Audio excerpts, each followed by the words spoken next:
card. I think for Messi it's gonna be his last World Cup, right? So Yeah, for sure it's the last. And okay, we are not playing very well, but it's still there. All this hate campaign is totally boring. And I yeah, don't care about other countries, but here, let's say Uruguay, it's kind of a very brother country speaking that, there's this, totally, everything is rigged. I think yeah, it's impossible. If it totally rigged, why? Referees can't rig this. But okay, yeah. it's okay. I mean, we're gonna see. What about England? How that's Yeah, gonna be? that's a very important game. I also, this is very stressful because all these stupid things about a war that I never can care. It's a very old war for small islands that I really don't care. So I am, most of the people here in Argentina, we don't care about this. If you talk with a, I don't know, 15-year kid, they have a clue of what happened. So all this ancient stuff about England, I really don't care. It's a very nice country. I love London, by the way, one of the most beautiful cities. But So most beautiful is Amsterdam, right? Amsterdam, I played in Duisburg in Germany when I was 16 years old, the World Youth Championship, because I was Argentinian youth champion. Yeah. And well, Duisburg is, I don't know, very close to Amsterdam. Yeah, a little bit. And the free day, I was 16. I went to Amsterdam alone. Yeah, well, that's quite an experience. yeah. Yeah, later I went when I was older, but this 16-year-old alone, yeah, it was in the 90s. It was very, very good. Very good. Yeah. Before the lesson starts, I have one question. Do you mind if I record the lesson so I can? No, please do it. Please do it. Yeah. Anyway, it's I will send you a lot of PGN, a lot. In my way of, I will send you with comments and without comments. Okay, sure. The PGNs. Yeah. Why without comments? Because for me, the best way to just to recall these ideas is you put your own comments. Not let's say just general comments or whatever. Your own. Let's say, for example, I don't know, whatever line. Let's put a whatever. In their particular important moments that you need to, let's say, for example, here it's very important to go to A4, not to E4. And okay, the comment will, but with something just put here important. And then a little explain by you, 2 words, for me, you're going to always remember it. And if you just read like a book, the given comments, you just don't care.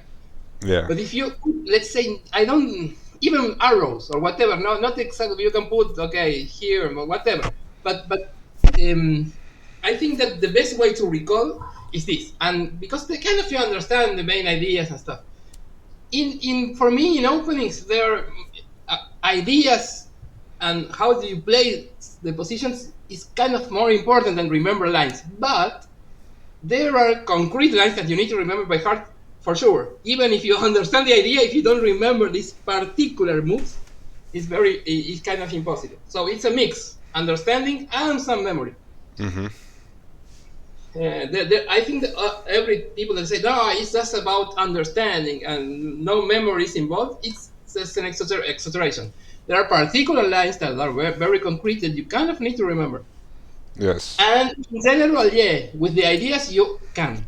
So you're going to focus on the ideas, but sometimes you need to remember. It's like everything in life. It's a balance. Yeah.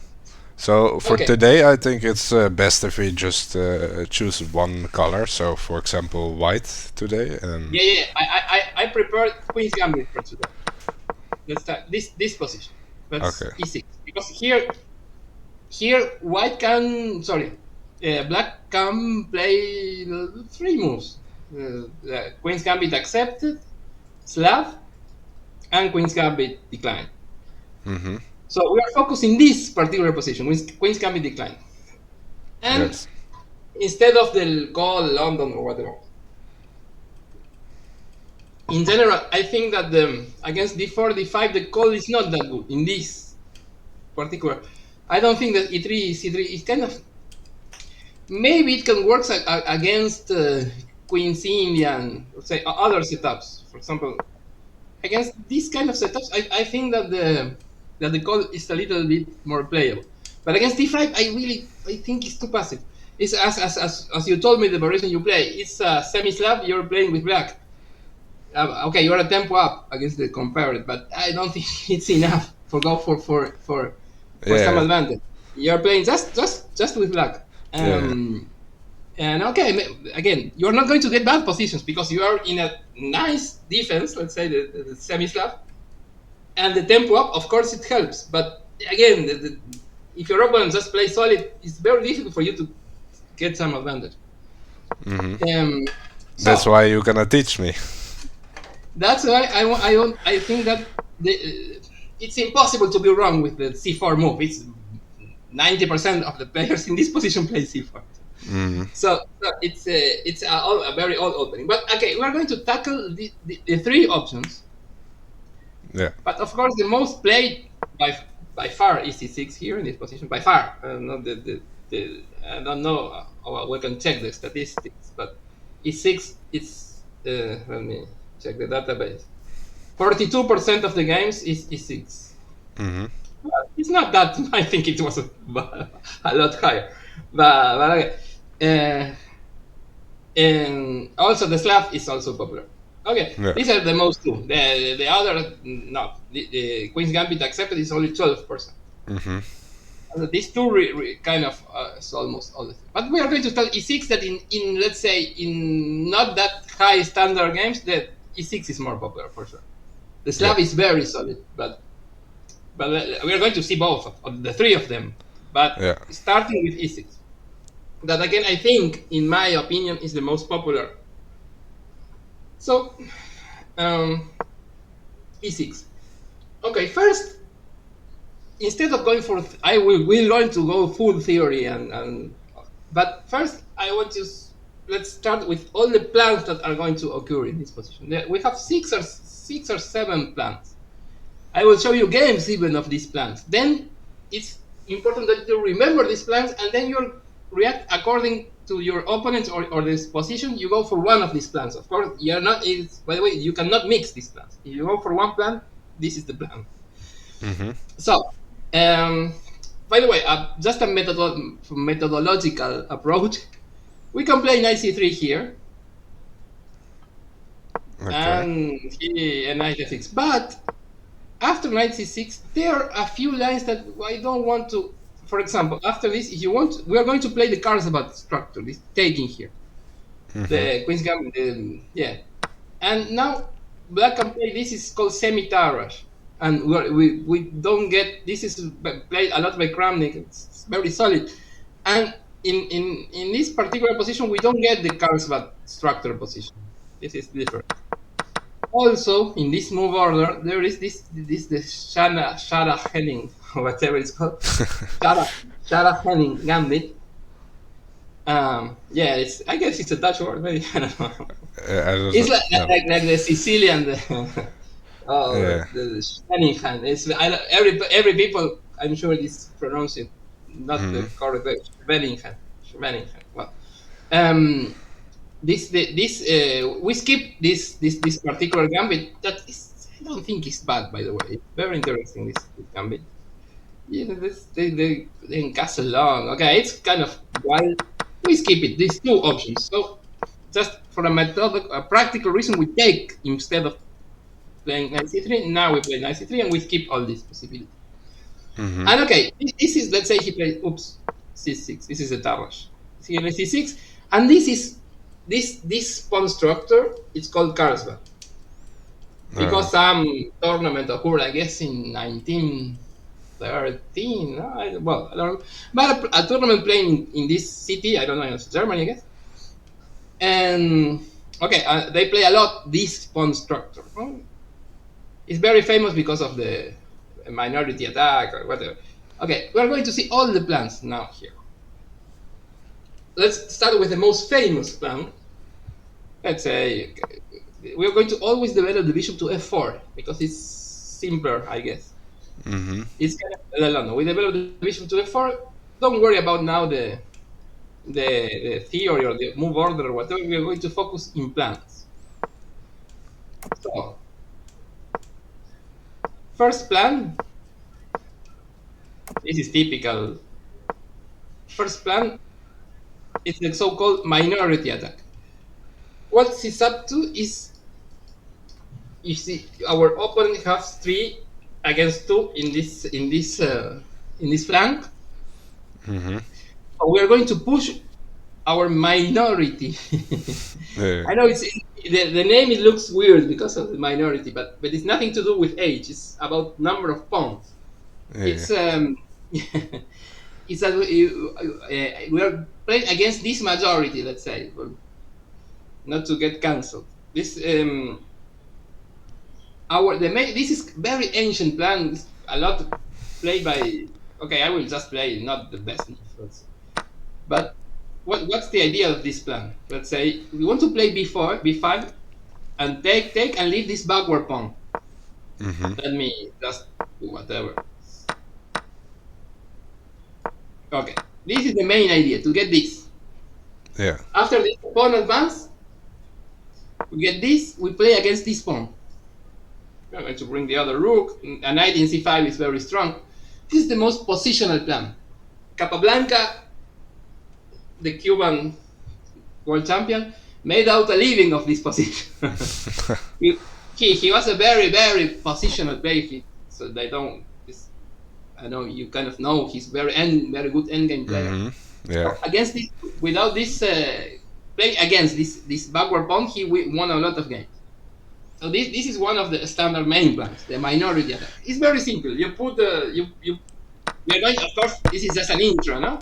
But we put the rook in b1, we push b4, b5, we try to play b5, and then exchange here.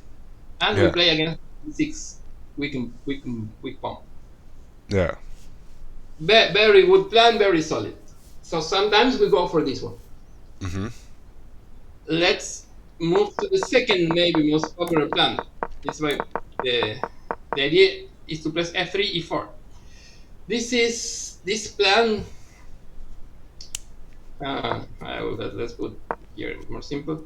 This plan was played by Kasparov many times. The idea in this case, we developed the knife via e2 just to give the possibility to play f3.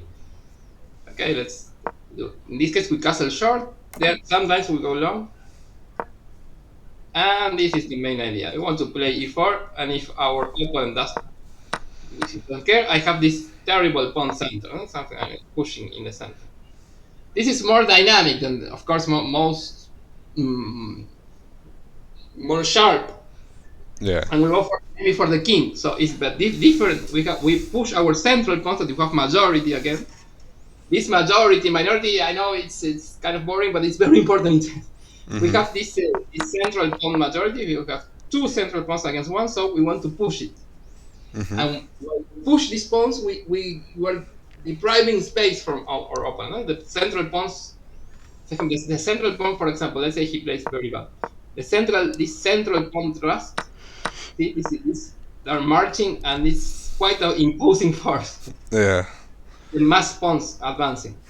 So the central mass pawns, especially in the center, if you push these pawns, it's a killing effect. If the pawn reaches f6, he can resign. And also, you see, we have many attacking possibilities. This is more sharp, more attacking plan. Both are good. Again, all these plans are all playable and all good. Many times it depends on your mood, and other times depends in the move order. So it's not. Sometimes you can pick a plan. Sometimes just the move order gives you what you have to play. So this is an outline about the plan. So this is the second most popular plan. The third most popular plan is the team, and they have many names, whatever. But it's just for make it simple, castling long and going for a terrible attack. Let's see something like this. Many times you get this exactly position, and then you can castle short, you go for the minority. Castle long, you go for complications. You know, just to want to push and make your opponent. it looks silly, but it was played against many world champions, Kasparov himself, Tiemann. Now it's not that popular because maybe of the engines, but in the early 2000s, it was very popular. This setup.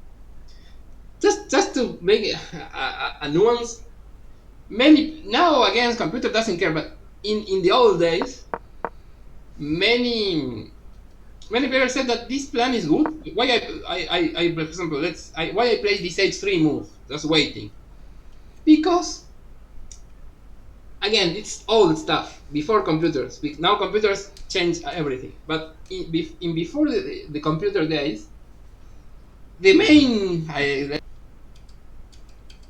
Oh, there goes the mic.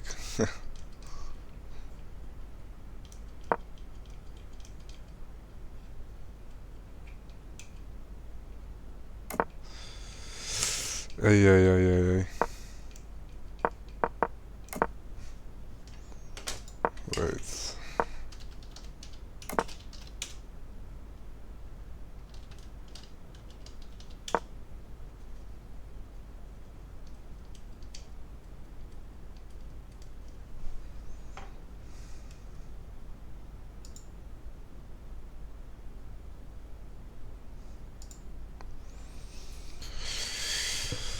I don't know if he can hear me.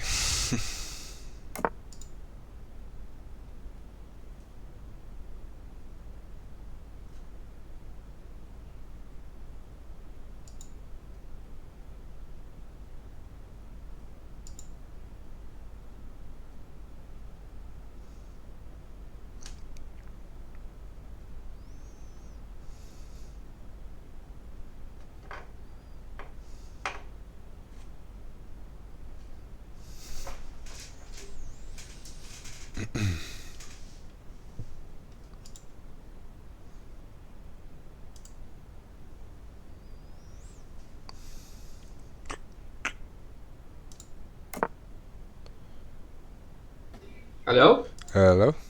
Yeah, I refreshed the page. Okay. Yeah. Just to avoid this stuff, because it's many times chess.com is going to do this. Yeah. I will send you a Meet link so you can use the audio. It's more stable. Yes, I think it's better. I put it here in the chat. This link, and we just use Meet for the audio. Then we keep using the board. Yes, sure. Because I know it's going to happen. I don't know. 10 sometimes, times in yeah. So why can't I copy? Yeah, it's kind of annoying. I cannot copy the link. What? Oh. I know why. Okay. I send it as a message. Maybe? Open link. Wait. Oh. Godsamme.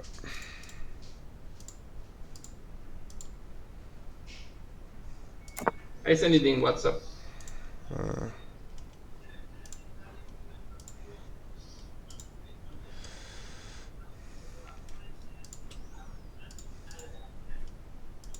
Okay, yeah, it's louder even. Okay, louder than here. Yeah, I will mute you on the just like yes. So I think it's better. Yeah. Totally. Okay, alright, so where we were. Okay, here. Sorry about that. I don't. You missed the knight b6 explanation, maybe. Yeah, I did. Yeah. Okay. Okay. So I was telling that now with computers it's kind of the same, but in the old days when this line was popular, I will provide you with some model games of all these plans. In this model game of this is your kind of national hero, Tiemann. Yeah. Jan Tiemann against Karpov. He go castle down in similar position, and it was in the late 90s or something like that. There were previous before computer era. So in that days, the main, let's say, idea is that we can castle long.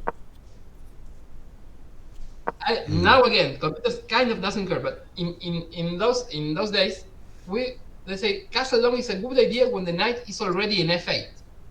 not Yeah. in d7. So they play just a waiting move. We can still go both ways. If you go short, remember, go for the minority attack. Yeah. And let's say your opponent play knight a5. That is a typical move in this position. We want to regroup and liberate the bishop. Then with the knight here, they go long. What's the point? The point is, like, with the knight in d7, let's say I go right away. They say, okay, now the knight is closer to the queen side, so they're going to do this plan and push the a pawn, and the attack is a little bit better for white, for black. Sorry.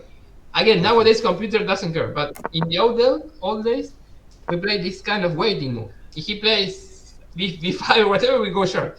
If he goes knight a8, we go long because the knight is a little more far away from our king side, and we push again here. I don't know, complicated play. Personally, I don't like this, but again, it's a matter of taste. If you are, let's say, facing an up that you really need to win, it's kind of a good idea. This kind Yeah, of just who is faster, you on the king side or he on the queen side? yeah, he kind of a race, typical opposite castle positions. Our king, this rook, king b1 is a must. We start always like in the Sicilian, whatever. We start with this move and then we push in the king side. We're going to see this Tim and Karpov game later. But this is the third plan: castling long and go for a wild attack. We are going to push here. He's going mostly to push here, maybe c5 to open the c5. This is okay. This is a kind of a race. Third plan. Let's go for the fourth plan. Sorry, it was the third. Let's go with the fourth.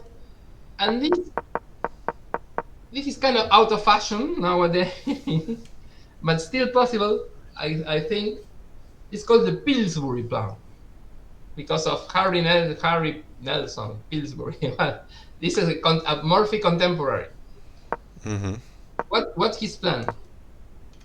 His plan, let's say, was to park a knight in e5 in this fashion, defend it with this. This is the typical Pillsbury knight. It's famous.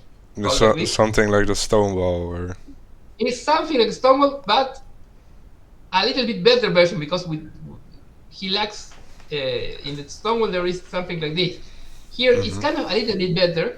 We control e4. That's not in the Stonewall. They also put the queen, white against the Stonewall. They also can put the knight here with the very much control of e4. And our plan is kind of simple. We're going to try to make our opponent this approach. Sometimes it's good again. No, it's not many. No, it's not popular, but it's one thing that can occur. Maybe it could work on a 1600. No, and it's not like that. Again, in general, we don't go for this plan, but according to our opponent is playing, let's say he played kind of dubious moves, or say, now we can act accord. If he plays, he's a very good player. He plays a lot of theory. It's not complicated. We reach this plan.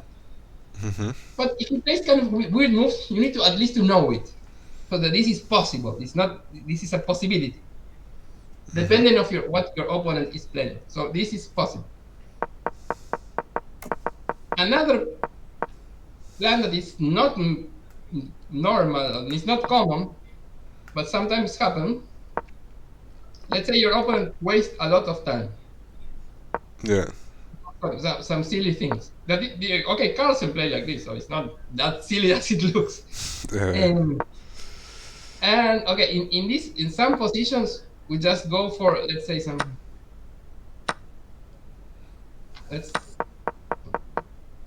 so this way. In some positions,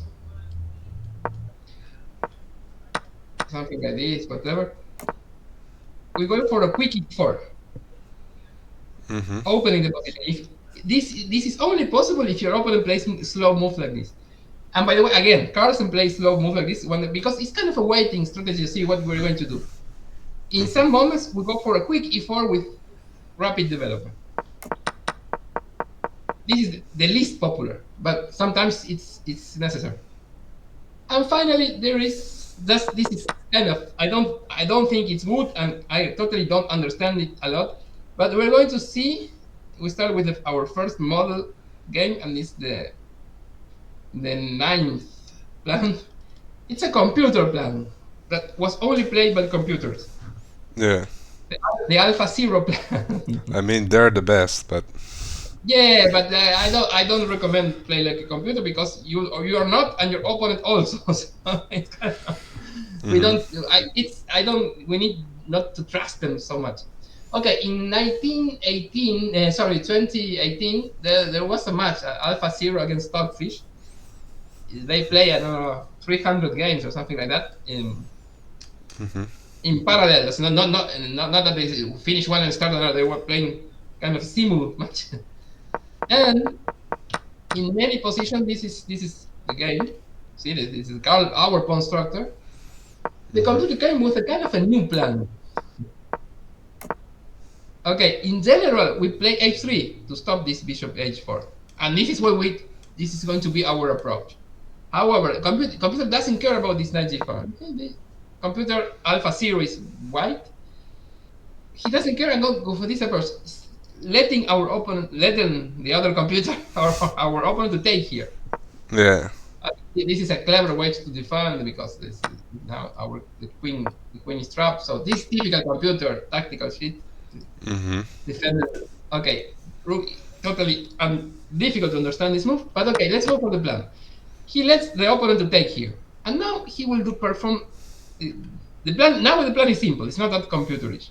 He allows this, and he wants king h1, rook g1, f4, rook g3, queen d1, queen f3, the other rook here with an attack. This is the plan. Okay, now without the arrows. Now he defends b7, whatever. And you see, queen d1, the queen is going to f3. Yeah. We're going to put the queen here. And then double in the f5. Well, he does some, but you see, this is the plan. Again, I don't want to analyze computer moves because they're very difficult, but the main plan, they play many games in these similar positions. Let him take f4, queen f3, king h1, and bring the rooks. Yeah. Again, it's not that difficult. It's just kind of understandable. So it's kind of a backup plan. We are going to have the opportunity to play like this in some occasions. I don't really buy it. I think it's okay, computer stuff, and I don't like these double pawns, but okay, it's playable. So this is it. Before starting with the theory, I want to. We are going to analyze one or two games, and I am sending to you also, so you don't need to. Some model games from the past, let's say. At least, one of them, at least one or two of them for me are very important. This Bodminik Petrosian, it's from the World Championship from Moscow 1963. So there are two world champions. And this is, for me, it is very important because there is another, let's say, plan, but I don't know how to put it. But it's all about what is happening. Let's follow our move order. Something like, let's say, in these kind of positions, we really want to play e4, f4, or these ideas, and many times our opponent is not going to let us. And okay, we will see how these two world champions play like this type of position. Most exactly, if our opponent plays a quick c5, this is the most important. Let's say we want to play, I don't know, this idea, for example. We want to play this idea. Our opponent plays quickly something like this, and this kind of position. Yeah. With these 2 pawns here. I don't know if this has a name. I don't think so. But I think it's very important. But in our repertoire, it's very much important how to deal with these positions. Again, don't take it as a repertoire because this is a variation we are not going to play. But these positions with little pawns here will appear a lot in our repertoire. Yeah. So don't give much importance to the opening, but yes to the strategical motives that will appear. And then we just see this game, and then we go for the theory. Yeah. Okay, so the game went like this. No, this is our analysis. Here, this is the game. No, this is the alpha 0. Yeah. How do I do this here?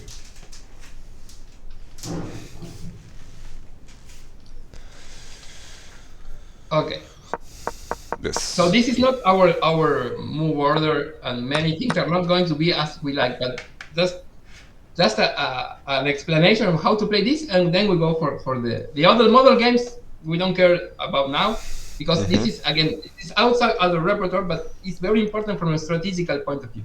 Then we're going to learn how to play the minority other plans, but this is kind of important. Okay. Here we don't go for the black approach, the white approach. So just we're going to get these positions most probably, and we're going to play 92 here, but because we need to harass this bishop. Okay, this is a good moment to go for this. Our main plan in these openings is to control the b1 h7 diagonal. So we're very happy if we can play bishop d3. So if our opponent play like this, okay, we put the bishop in this diagonal, and let's say I have a moral victory because I really want to put the bishop there. If our opponent play like this, our main goal here is to harass this bishop. For example, something like this. And if he goes off the diagonal, okay, we're very, very happy that we put the bishop in the b1, d3 diagonal. So this is kind of an important kind of way to play it. Whenever we see our opponent's bishop in f5, we harass it. There are many ways to do it. But if I look at my call, most of the time they just gonna play bishop g6. Okay, in this position, bishop g6 is not that good. Why is that? Again, because we don't want to exercise this bishop in general, but now I really want with the pawn here, because after this, our knight in f6 is very, very dangerous for him. This knight in f5, sorry. We're just going to push, and he cannot get rid of this. Yeah. This I will put the evil, but this is very good for us. It's almost +1, and the position I don't do much. So in general, okay, this knight again, maybe computer kind of defend, but a human will not will just go long g4, g5, and it's made. Yeah. With this knight there, he cannot kick it in any way, any possible way.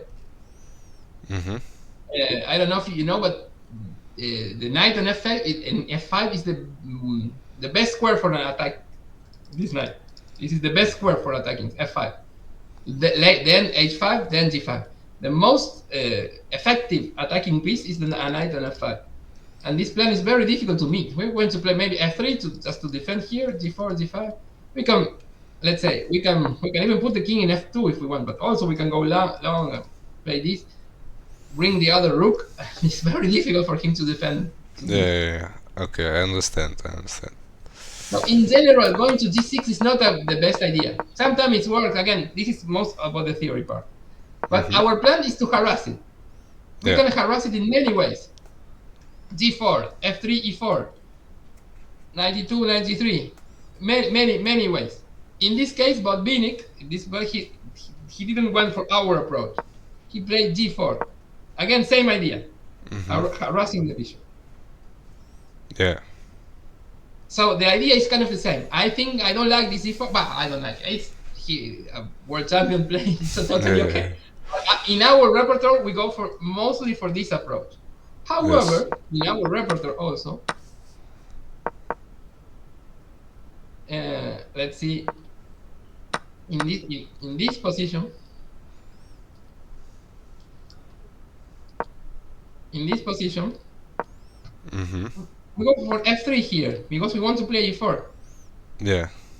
And after this, now we go for g4 also. Mm-hmm. And again, this is a bad idea. You need to go for this way. And we get this called the bathtub pawn structure. Mm-hmm. And this is the bathtub, and maybe this is the water. These two square. It's kind of this bathtub shape. Yeah. It's really called this bathtub pawn structure, and this is very good. We put the king here, h4. So this g4 move is in our repertoire, not in this move order, but it's there. So again, it's important. It's good for us to understand these ideas of the match, even if we don't play g4 here. Okay, g4, h3. Okay, what's the most important? This. He going to play c5 sooner or later. Whenever they don't develop quickly the bishop, the knight here, they want to play c5 and press here and say, okay, this is too much. You're advanced too much the pawns in the kings. But the most important thing, okay, now he did not castle. He go here because the rook in h1. Oops, I don't know what I did. It's okay. The rook in h1 can prove useful. But okay, this is the most important thing is starting here. Yeah, I've never seen some kind of king lift that way. yeah, it's the same, but he won the rook in h1, Mm-hmm. not in f1. I will show later in the game. It's going to show you why. But again, these ones are more, let's say, world championship stuff. But the most important, he take. Mm-hmm. In 90% of the ways, we take with the knight. Yeah. And we get this position here. This is starting point. Mm-hmm. In this kind of positions, with the 2 pawns here, okay, you will say it's a symmetrical pawn structure, and it is. In chess, when there are symmetrical pawn structures, it tend to be okay. Piece play is most important because they are not pawn breaks. Let's say in the cards, he can play e5, we can play this. Okay, go for the minority leg that is a pawn break.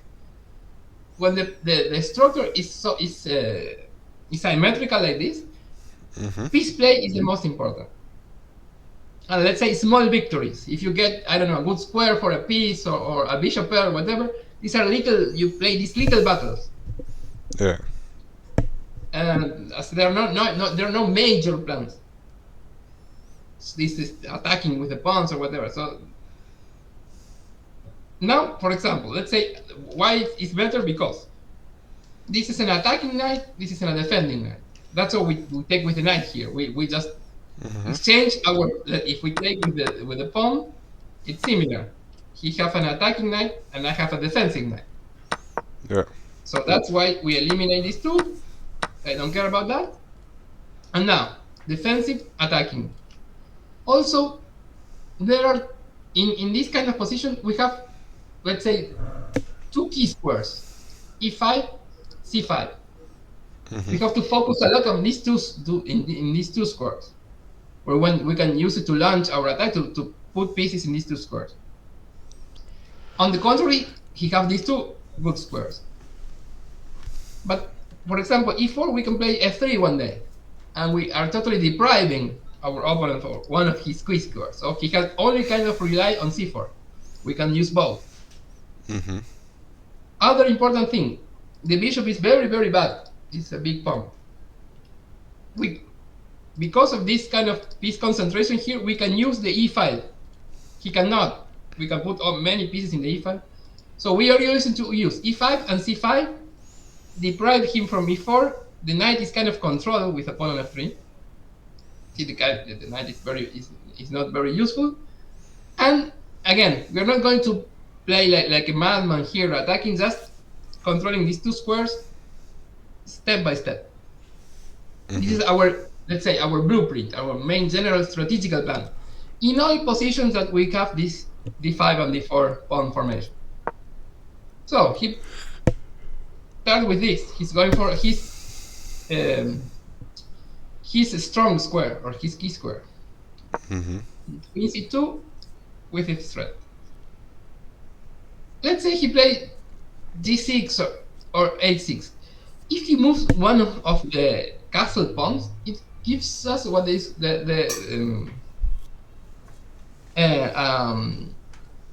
gives contact. You know? We can do this. Yeah. A hook, it's called in chess literature. If we move one pawn, now after this move, for example, okay, I will defend d4, then, and remember why he keep the rook in h1. Because and then he wanted to push here. And now we have, after h4, d5, we have kind of a hook. Let's say this is a hook for us, that we can make this contact, this pawn break, take, we open the h5, and it's dangerous. Same applies if you go g6. We are going to play f3, h, and h. And we have quick contact, opening the king side. So this is very dangerous for him. So this move is a kind of a prophylactic move. We got almost forcing to go back. He don't want to move the castle pawns. He went back. This is how the game went. F3. This is part of our plan, depriving e4. And now this is very interesting move. Remember, this is one of our good squares. And we are threatening one day to take, and to take in h7. So he went like this. Now, of course, we can take this pawn, but I don't think it's kind of a good idea. Our dark squares will be very weak. So how do we play here? We want to remember, we really want to use these two squares. Maybe just I don't know if it's a bet that the knight can now come to e4, but if I play f4, maybe? Yeah, no, that's... We keep all the game, the pawn on f3. Okay, it keeps there. No, we're trying to use the pieces. The pawns are all imperfect squares. Because the f3 pawn totally limit. Remember, this is his key square. Someday he will to sacrifice here, and if we take the bishop in this diagonal, we don't care. In general, we don't move pawns. Because they probably... Maybe then just bring a rook to the a file. Very good, exactly. We are going to double here. Remember, the e file is ours, so we can push a lot on the e file. Very good. Just, again, these two squares. And we put a knight there. And now we're threatening d5 and winning a7. So this is an e. Now, okay, we have many. Now we can play like this, but it's a world championship match, so they play very positional. So okay, there is this pin. We need to remove the queen here, and now okay, there are weak dark squares. We put it in f2, defending, and maybe going one day for the attack of the dark squares. Okay, and you see, he is going for his key square. So I guess this is very easy to understand these ideas. He tried to, the only contribute he has is this key square because we deprive from the other, and we have these two. Yeah. Okay, double on the e file. Remember, the e file is our file. He goes there, and now very important decision. Whenever he put a piece in his strong square, we need to consider what if we take. If we can take with the pawn, and then later use the d5, this change of the pawn structure is in his favor. Yeah. So important. If he take with the rook, it's totally okay with us. If he take with the pawn and it's okay, this is a problem. So now there is some concrete calculation. After this, can he take with the pawn? If he takes with the pawn and we play whatever, this is dangerous. Yeah, now I think... But we have one good move here. One good move, huh? The equal bar. Yeah, it's rising up. Yeah. I think just maybe... No, that would not work, I think. I don't know, maybe. I mean... After d5, he takes, D5, I very, take. very good. He Oh. cannot take because of the pin. And we win Ah, a piece. okay. He cannot defend here. So he need to go there, and we simply, at least we won a pawn. If we won, we can also play other stuff. Mm-hmm. But at least we win a pawn, then we put the queen in d4, and it's kind of winning. So he's forced to take with the rook, and we are kind of okay. We still have an even. Now this knight is well better than this bishop. Mm-hmm. Typical position with the knight can go here or here, and the bishop is just defending this. Again, the Petrosian, I don't know if he you know it, this is a very, very good defender player, so he will defend this position as a lion. Mm-hmm. So it's a little advantage for white, but it's not that we are winning or nothing. It's just a little bit better. Yeah. Okay, now it's how would we proceed? But it's not that simple. Mm-hmm. Queen b6 is coming with some pressure in these two, and then the other rook, and he's kind of activating. So now the regrouping plan for white is very, very, very, very good, and very world champion stuff. He played rook d2. This difficult to understand move maybe, but just overprotecting. He played rook e8, and then rook e3. What's our plan to play b3? Yeah. Everything defended. Just to protect Again, horsey. Yeah, it's very beautiful regrouping. And then we can play b3. We just can go for c5, for example. Mm-hmm. b3, knight a4, knight c5. Also maybe knight a4, knight b2, knight e3, knight e5. Remember, we want to go for these two. Mm-hmm. So he plays a6, b3. And okay, we just know which our two, let's say, key squares.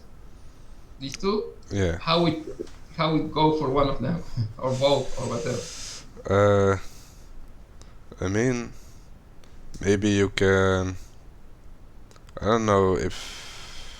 I think you can play like knight a4, and if he plays b6, we can just reroute it to b2, d3, and then to. You're playing b5. like Botvinnik, like world champion. He played b6, and then knight b2, of course, reroute. Yeah. We are going. You see, when you know the strategical, this is what I think is not theory over here. You know how to play the position, you will play maybe not the best move according to computer, but you know how to play it. We don't care about computers because again, our opponent is also not a computer. Just I hope the not. idea. we talk about it. Yeah. When we do this, we play I don't know, good sense move, even if not the objectively the best move. We don't care about that. We play good moves, and this is all we need to do. Okay, he's putting the pawns different color of the bishop. This is well positioned plan. We want to. This is a fixed pawn on the same color, so this is making this bishop bad. So he puts now some idea. He can. This is the right way to do. Put the pawns in the different color of the bishop. We go here, and he played f6. Okay, so suddenly both e5 and c5 are controlled. How we do fix this? How do we change this? We really want to use e5. Yeah. I mean, I don't know if it's gonna hurt our position, but like you could play like g5 to distract. Very good, very good. However, I don't want to sacrifice the pawn. g5 is the idea. Maybe then play. It's well protected. Maybe then just to really secure it. Maybe like queen g3 and then h4 and then g5. Very good. He started with h4, but this is the plan, of course. To play g5. He started with this move. You see how it's kind of easy to understand when you know the ideas. When you know it. It's just okay. I want to use this course. Okay, just do something about this. Again, in a real game, you need to calculate all other stuff. It's not that simple. But in general, you know how to play. Mm-hmm. Okay, he played like this. Take, and now we can play knight g3, but now the position gives me another opportunity how to support g5, maybe more active.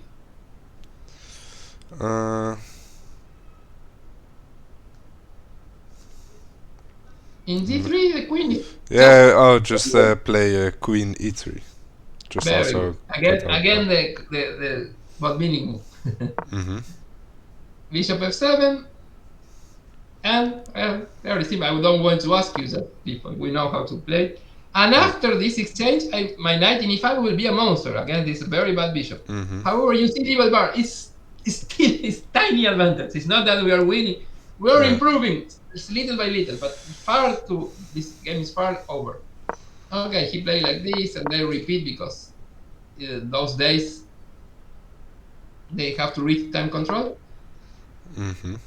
And now, okay, after a repetition, he took because now he liberates the e5 square. Yeah. However, our king is kind of shaky or suspicious with all these pieces. Mm-hmm. You also have now to protect the h pawn somehow. Exactly, that is threatening the h pawn. So now, very important move, just to be on the safe side. Maybe we're overextended with the queens. Yeah, it's like playing queen f2 or 4. Yeah, but he wants to get rid of the queens because in the long run the king is going to be weak. In the end game, the king is very happy.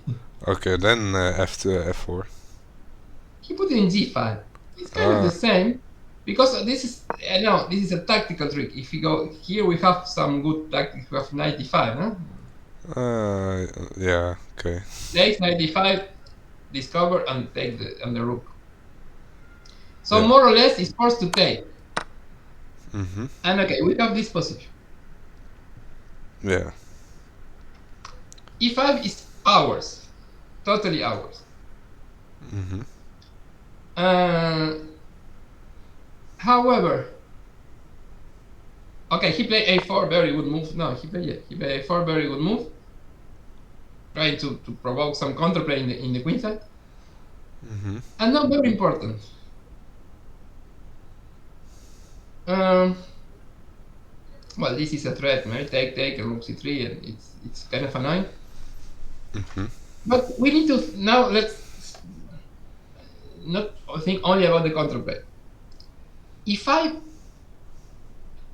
it's our key square. However, what is doing? Let's say we put a knight on e5. Is destructive for him, or just it's a nice piece, but it's kind of it's beautiful, but it's not doing nothing there. Yeah, it doesn't do too much because the rook is gonna go to c3 anyway. And they don't, not even one threat. It's beautifully placed. It's like these trophy wives or whatever. Yeah. It's beautiful, but it's kind of not very clever. So we don't want that. Which piece will be totally destructive here? Which piece? Which piece? If I can one of these three. I mean, I would say the king. The king, very good, very good. So now we have to be open-minded. Okay, I see the knight's there. Yeah, it's beautiful, but it's not. It's doing kind of just beautifully placed, but it's not doing much. Now our plan is to put the king here, and now you see very good play. This is annoying. So we take. Mm-hmm. He goes for recovery, and now remember, this is our two squares. Mm-hmm. We have a very good move here.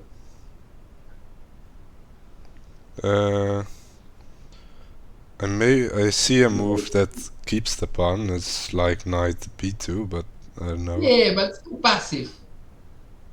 We don't care much about the pawn because this double pawn doesn't get much. We want the inactive active squares. Yeah, then I would say like knight e5 because you have But to. remember, we want the king there, not the Yeah, knight. but don't you have to protect the pawn on d4? We have a very clever move. Very, very clever. We want to liberate our two main squares. Key squares. Very clever, by the way. a5. Very good. A5. A5 is the move. What's the point? Of course, he cannot take here because we take and we. Yeah, I mean just to get our knight on c5 to also attack Exactly. the We liberate bishop. one. Remember, in the opening, in the 10th move, I don't remember. We established that this is our two key squares. It's the end game, and we're still fighting for these two squares. Yeah. So okay, of course he cannot do this. He cannot stop the pawn. So only move. And now instead to put it in b2, that is very sad. We put it in c5. Yeah. And now, well, very simple. Remember our plan. So now I think he has no promising move, so I think just king g3. Very good. And we have this autobahn, highway or whatever we call it. And it's kind of, we take d5 and we're kind of winning. However, chess is such a shitty game. It looks like it's totally winning, but again, it's never that simple. Yeah. So because okay, I know. Yeah. I think black can also get his king there, but so. But the king is the g5 pawn is very annoying for him. He's cutting the king. No, I guess it's not in time to get here. Yeah.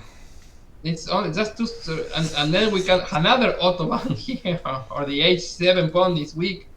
But okay, I know we are working openings, but endgames are very important. The most the big priority in endgames is to fix pawns, fixate pawns. So just fix, not in the way of repair. The fixing. This pawn is fixing this pawn.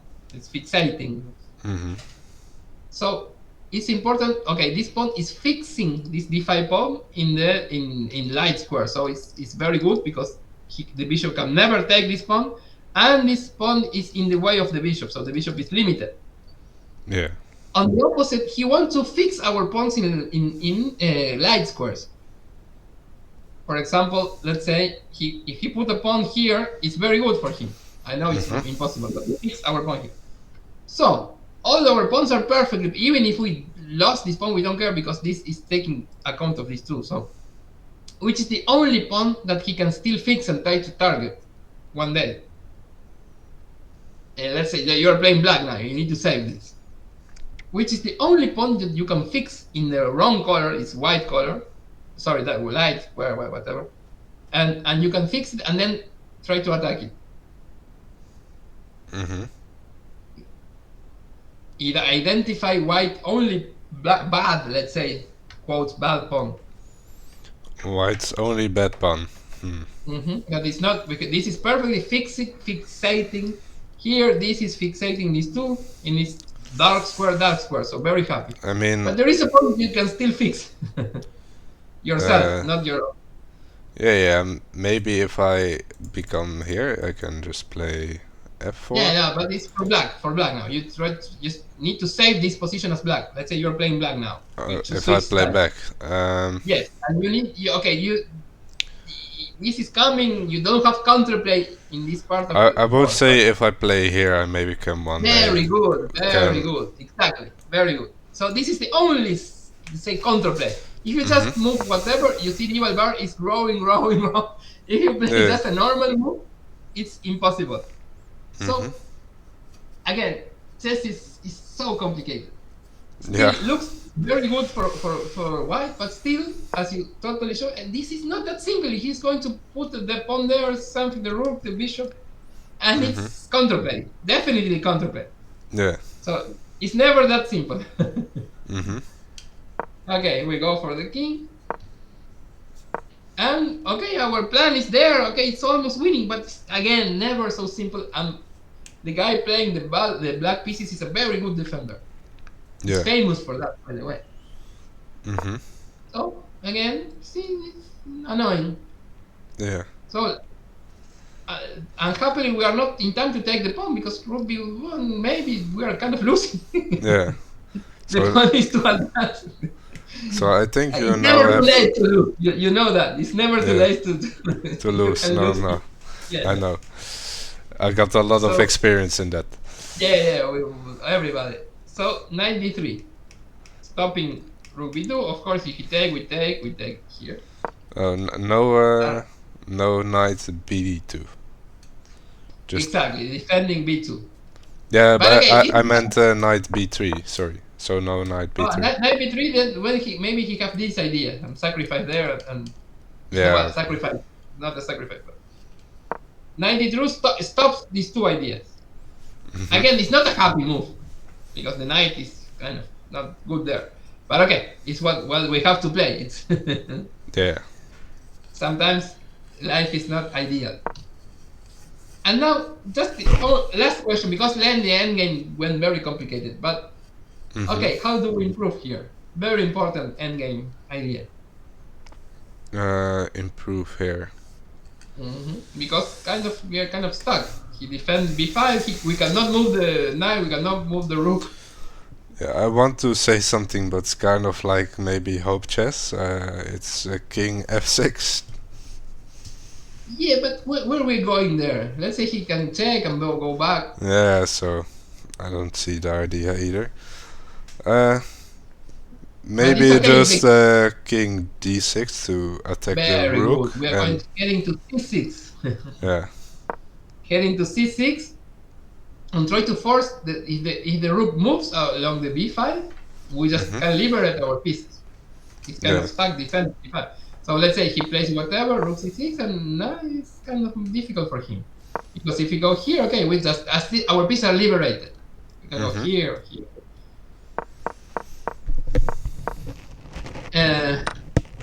And okay, the game went like this, and this rook endgame appeared that according computer is winning, but it's not that simple.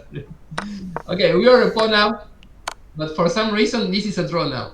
Again, we are not going to see these rook endgames are really tactical, really complicated, and are not, again, it's not humans. Here we kind of think that white is kind of winning, but okay, the computer says it's a draw, but we don't. For some reason, you see, still this is a draw. It looks totally winning for white. We are not going to analyze this. Just see how it went.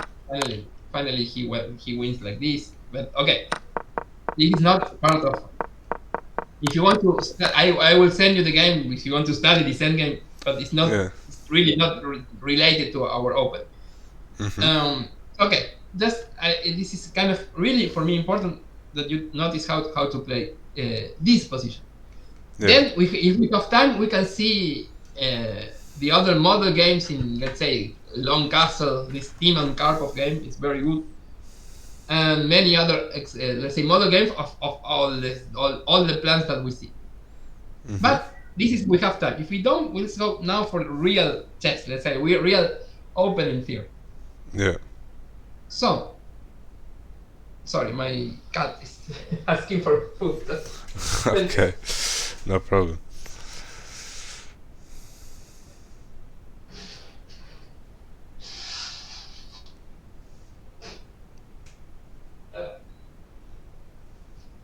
Sorry. He's very old. He's 23 years old. 23? Yeah. Like in cat years or human years? Oh, human years, very old. Wow. He's alive together. I have it since he was born, so it's many years. Yeah. More than girlfriend, more than whatever. Yeah. I mean, he's in good health then, I guess. Yeah, it's. You feed him good Argentinian food. Yeah, meat. Just meat. Yeah. A lot of meat. Nah, I don't know. For some reason, he's very old. But okay. Let's start with some theory.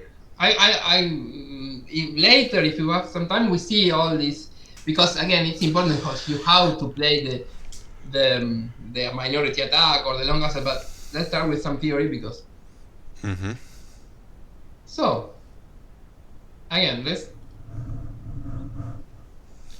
see this in a more concrete way. So remember, we don't go knight c3. That is the most popular move. We just take just to stop these lines that we don't want to study, and this position. No matter what he plays, the next step. Okay, c5 is Tarrasch. This is a different stuff. And what if he plays directly like bishop d6? No, he's blundering the book. Oh, yeah, I mean, oops. Yeah, that's good. There are three main moves: c6, knight f6, bishop e7. Knight f6, by far the most popular. But these are the three main ones. But no matter what, our strategy is the same. Next move is bishop f4. Except c5. Huh? C5 is the only that is different. This is called the Tarrasch defense. In honor of Dr. Sigvard Tarrasch, a very interesting person of previous century. Okay, but this is the only different stuff. Also, bishop b4. It's called semi-Ragozin. These two are different, but they are not many. Not so popular. So the main three are these. Against all of them, we go for this setup. And remember, our main idea is to put the bishop in d3. If he does do whatever, bishop in d3, we are kind of happy. If he contests this diagonal, our main goal is to harass this bishop. Yeah. We can do it like this, we can do it like this. Whatever we can, we do whatever to harass the bishop, so we just put the bishop in this diagonal. If we are happy, we get this diagonal, we have a moral victory. Yeah. So let's start with this not that popular move, but again, very much in vogue these days because they were played by a lot of strong players. In this position, for example, Carlsen tried a6 and tried h6 many times. Nakamura, all these good players. It's because they want to not just define yet. A6 here is very popular. Also h6 here, very popular. Because they want not to define the position of these two. It's depending on what black what is going to do. This is because now there is not. Also, there is knight f3 here. There are many ways to play this. So it's wide territory. So we're going to start with this move. For example, a6. Then we go for the main approaches. But a6 is very popular. It's popular, and it's a good as introductory because we're going to see all our plans here.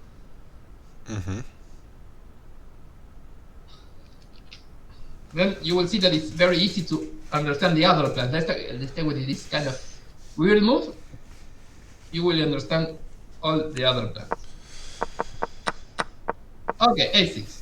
Remember, our move is always bishop f4. No matter what he do, we will put the bishop on f4. And now, for example, c6. Again, it's not that you're going to try to remember all this stuff by heart. Just the ideas. If you go knight f6, how we continue? It's very simple. Just a3. e3, and we want to put the bishop here, and he cannot stop because, okay, maybe he can play this, but I don't think it's a good idea in this particular position. I don't buy it because e3 is very annoying. For example, also we can play 92. It's part of our repertoire to play like this. Even f3, play g4 in the next one. All these are you don't need to remember. Maybe after queen b3, he can play like b5.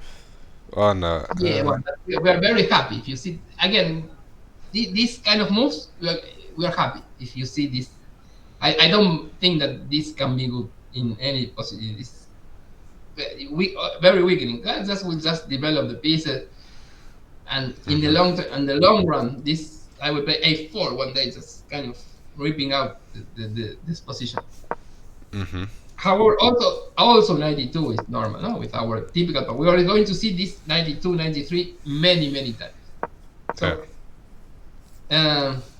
for example, if he plays something like this is a rule of thumb. All these are rule of thumbs. When we will see a bishop on e6, we take it. Yeah. In every situation, and we are happy that we have this diagonal. Again, it's not that much. It's not that we're winning, but at least it's a moral victory. We put the bishop in the good diagonal. Let's say castle. Now we have two main plans. I really like h3 because I don't want to allow this, and then go for a minority attack. For example, something like this. And okay, he will just do whatever, and then we go for the minority attack. Also, the a6 move doesn't help a lot. Also, if you want, we can play f3 here and go for the computer approach.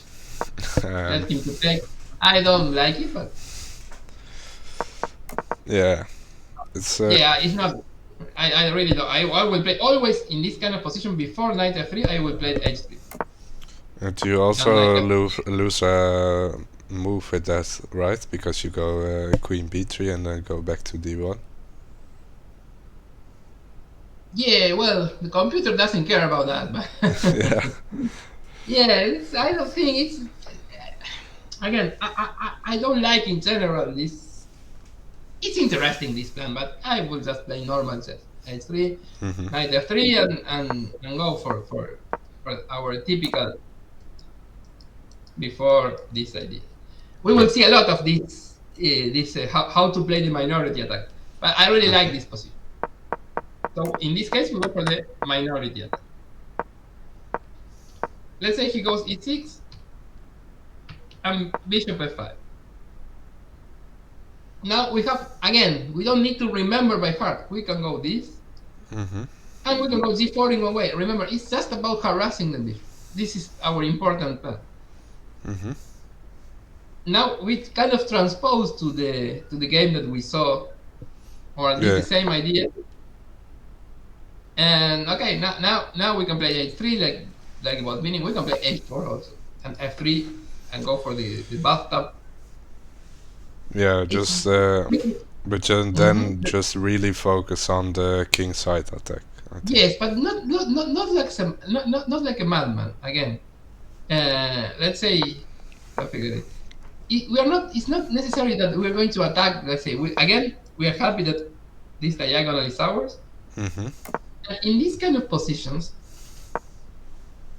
we can do this and try to attack, but also we can play quietly. The king in f2 is particularly safe. For example, okay, we can go queen d2 and long castle if you want, but also queen f2 and play positional chess, slowly improving, not going for an attack, going again for the two squares, and saying that okay, this controls all the board. We don't need to attack, let's say, to go for mate. Just we are controlling all the board. And he plays c5 one day. Okay, remember, we just keep this. We are going to take with the knight, and very similar to Botvinnik's game. Yeah. If your opponent doesn't do nothing, plays passive, let's say passive, okay, maybe now we can consider go for the attack. It's okay. But maybe start with h4 with these ideas. It's okay. But it's not that you're forced to go for a wild attack.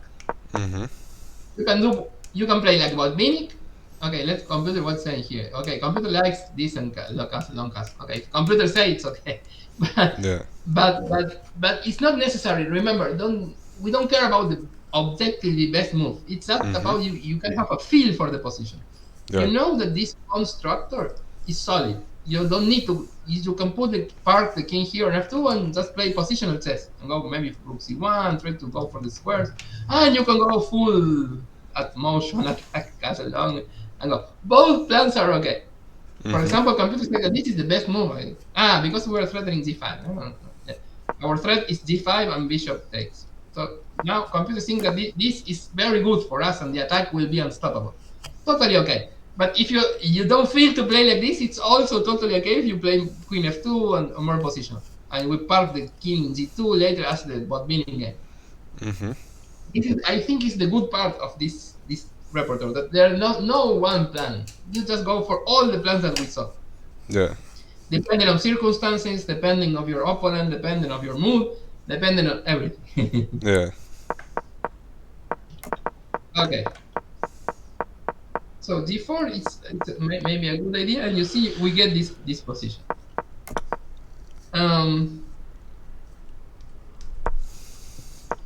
So let's take a look at bishop d6. So rule of thumb. Whenever we see a bishop there, just take it. Just take. Oops, sorry about that. Oh. If you take the bishop, then that position comes. And bishop d3. Again, rule of thumb. Whenever we can, we control this diagonal. We put the bishop in the best square possible, this d3. This is a very good diagonal for the bishop. Yeah. Okay. If he goes knight f3, again, you can decide on many plans. I will play a3, knight f3, castle, and go for the minority attack. Again, you can play any. You can even play f4 and go for the Pillsbury. You can play queen c2 and very. But my recommendation, you can go knight e2, f3, e4. You can choose the plan as you want. All the plans that we saw, you can choose whatever. In computer say that this is the best plan in this position. Knight e2, go for f3 and e4. I don't care about computer. I will play h3 and go for this quiet position. We are going to see this a lot. Queen c2, rook b1, minority attack. With a more positional game. However, this is totally understandable, no? To go f3, e4. Again, you're free to choose what all the plans. We're going to see model games of all the plans. So I think this is so flexible, this opening. I totally like the minority attack because it's more safe. My king is safe. I'm playing in the queen side. I have kind of free pieces. This is a bad bishop. This is a good bishop. So small things, but again, it's up to you. But important. Let's say our opponent goes like this. He wants to exchange this bishop. Yes. We never allow this. No. No. This is his bad bishop, good bishop. So, how do we stop this idea? Yeah, just overprotect the square. So, like queen c2, I think. C2, and this queen c2 is not a waste of tempo because it's a move in our agenda. This is the most natural place for the queen. So let's say, again, if he plays whatever other stuff, it's kind of simple. Huh? But like, for example, he just really go wild after queen c2 and he plays like something like g6. G6. This is the main move. Very good. Very good. But then you go like... You cannot stop it anymore, but remember one of the plans that are not very popular. Waste of tempo, the knight here, the king in the center. So we are going to adjust here. Again, we can play f3 if you want, just to play e4. Again, it's up to you, but I really like this move. What's the point? Take, and remember one of the plans that is not very popular when he wastes a lot of tempo. Go long and e4 quickly, taking advantage of the king is there. Yeah. And this is quite interesting for us. This is the fifth plan. I don't remember. Remember e4 quickly, opening the position. And this is sketchy for him. Very dangerous with the king here. It's very dangerous. Very dangerous. Yeah. We take advantage of our leading development, and this is very, very, very, very dangerous. You would say, why he doesn't castle here? He can, but our attack is very quick. Yeah, just for very difficult to defend this as well. Very difficult. So, what I really like about this variation is our flexibility. We go switch one plan to another in such a quick fashion, and it's very difficult also mostly for our opponent, because we have kind of an arsenal of plans that we can do. In you see now, computer is very happy. And again, this position for a human, it's a nightmare. Yeah. Maybe computer, okay, are very good defending tactically, but let's say if you play just normal moves, and this look like kind of over in a human game. My king is very safe. This king is not safe. Again, computer can defend because they are okay, but humans hate to defend. It's a lot easier to attack. So you need. Also, no humans now gonna play knight e6, for example. It's Yeah, 96 looks weird. I will think this will be my move, but I don't know. I even computer say that we start with this, but this looks very bad. Huh? My attack is crashing. Yeah, I will play this move. It's not the first computer, but okay, I'm almost there. Yeah, it looks scary. At least you. Very scary. The computer is not giving that. It's saying that white is better, but it's not giving that much. But for human, it is very scary. Exactly. Yeah. So again, our opponent do a lot of weird moves just to try to exchange these two bishops. And he made it, but many concessions. That's all these tempo losses. Very important.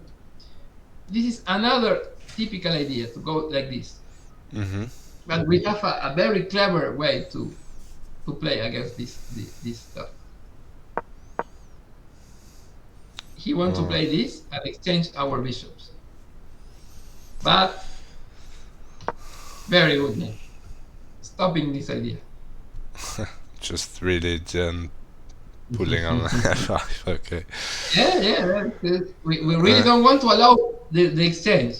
Yeah. And we are threatening d4 winning the piece also. Yeah, if you don't... yeah. All the possible checks on f2. Yeah. Thanks our lovely queen, we just block, and the bishop is gone. So only move for him is f6, just to give some play. And now we just do something like this, and okay, again, you don't need to remember this because there are many. Even you can play g4, but I like more restrained approach here. Now we are threatening maybe knight g3 and knight f5. We are going to push e4 one day. This look again, the pawn on f6 is kind of bad. But could he also not play like h6 before? So when I play f5, he can then go back. h6, okay, but the bishop will be buried there, no? Yeah. This bishop, it's not going to be alive anytime soon. Yeah, maybe he needs to then play like something like g6 in the future. But this is we are going to play knight f3, e4. Yeah, until these bishops have play, I will open the position. I will play a piece up. Yeah, I mean, okay, that's true. This is almost a piece. Now the computer really likes our position. Still, again, the computer can defend or whatever, but it looks again very scary. No, computer gives this line. In a human game, I will say that white is winning, but okay, computer maybe have some defensive idea. This looks terrible. Okay, computer said that this is the saving move. This check, and I don't know why he don't go for this. Yeah, he likes the end game. Well, okay, even in the end game, the bishop is out of play. It's almost a piece down. Yeah. Not sure how it's going to get back to life. So f6, in this position. Why he plays e6? Because our idea is f5, and we put the knight in e6, and he's lost also. If let's say he plays castle, whatever. Well, no, this is losing a pawn. Let's say he goes, I don't know. Well, that's the normal move, whatever. Okay. I mean, you have to play g6, I think, or something. Yeah, d6 is he have to play. We can go f5 anyway. Okay, the pawn on g5 stop this idea. If we put a knight on e6, it's over. Yeah. And okay, well, this position is again is very good for us. We are going to play for e4 one day. Okay, computer like this, preparing e4. Again, computer says, but the king, where is going to put the king? He Yeah, cannot go short. Long also looks dangerous. I think he In has the to go long run, long, but long also looks dangerous because it's open. yeah, I know, but I don't think you have another choice. Computer keep it in the center. Computer goes some fun bizarre regrouping. Now computer goes rook b1. Okay, well, this computer is very different. This is difficult to understand. Let's play a human move. And again, I want to play e4. I don't buy this. That this is the luck is holding here. Yeah, because you Computer need. goes short. She doesn't care much about nothing. But I prefer white. All even the computer say white is better. But Yeah. I think it's better than the computer thinks. In a human game, this is horrible. Okay, so remember this trick because you will get it a lot. Whenever he goes this plan, when the bishop arrives to h5, we go f4 to stop this, and the bishop is kind of suffering. Okay, so I don't. It's the same for me if you remember the theory. It's more important you to remember the ideas. So very important when let's summarize because we're going later to see more theory. When we go for these approaches, important is if our opponent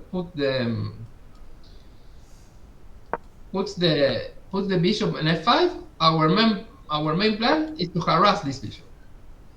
We can go g4 in one way, or you can do it this way. Okay, it's up to you, but important to harass it. Yeah. In this particular position, I think g4 is very good, but because this, compared to the bot winning game, this a6 I don't think is adding much to his position. Yeah. So the same position with an extra tempo because a6 I don't think it's helping. But you see the computer two moves, g4 and knight ge2. It's up to you. You feel more aggressive, let's go g4. If you feel more restrained, go knight g3. This is knight g2. Knight g3 is our main plan in many positions. No? Remember, again, that bishop d6 is always dangerous for him. Because h4. Yeah. This is very, it's +1, I guess. It's a lot.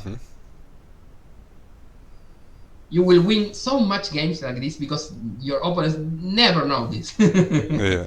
I myself play this as white. I'm more c4 player, 1c4. I play English most of the time. But many times I transpose to this because let's say c4, e6, knight c3, d5, the same. Yeah. And your opponent doesn't know this. You will have these positions many times. And you will see that it's so comfortable. And there is so annoying for him. It's winning is too much, but it's almost winning. Yeah, just easy position to play. Yeah, it's very comfortable. You play just alone. And it's, let's say, okay. Well, computer said that bishop b4, but okay. Now remember f3 to stop these ideas. Put the knight there. g4, g5. It's horrible. So, but again, you can choose. Other rule of thumb: we see the bishop in this ace, we take it, and we take control of this diagonal. Knight f6, you can choose now.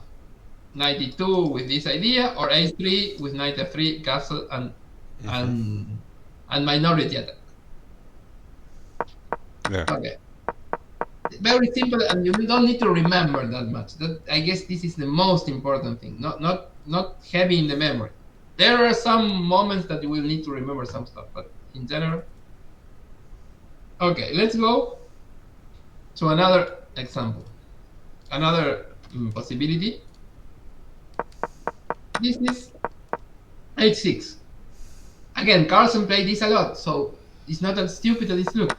Most of the time they go for this move order and then take, but the position is the same. Yeah. H6. And you know, bishop f4, c6.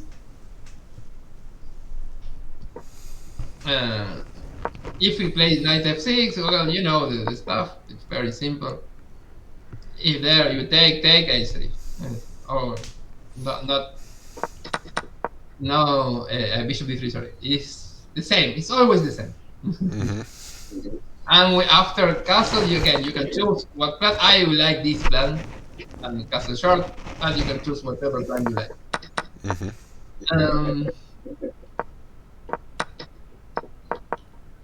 Let's say c6, bishop f5. Yeah. Again, you can choose whatever you want. Yeah. In this particular position with the pawn here, I guess. I think. Again, it's up to you. It's up to you. They're all are good. Again, so you can choose knight g2. I think it's even better now because the pawn already there. We can skip. Let me show what I. For example, let's say if we go something like this, we can go just in one move. And again, thanks to the pawn on h6, we don't need the h because you see he cannot throw us because the h pawn is hanging, so it's kind of the same. So I think we can get advantage of the h6 pawn. However, everything is okay for you here. You can go f3, you can go g4, you can go knight g2. It's totally up to you. Yeah. Let's say we try f3 this time. That's to play something different, and you go for this position.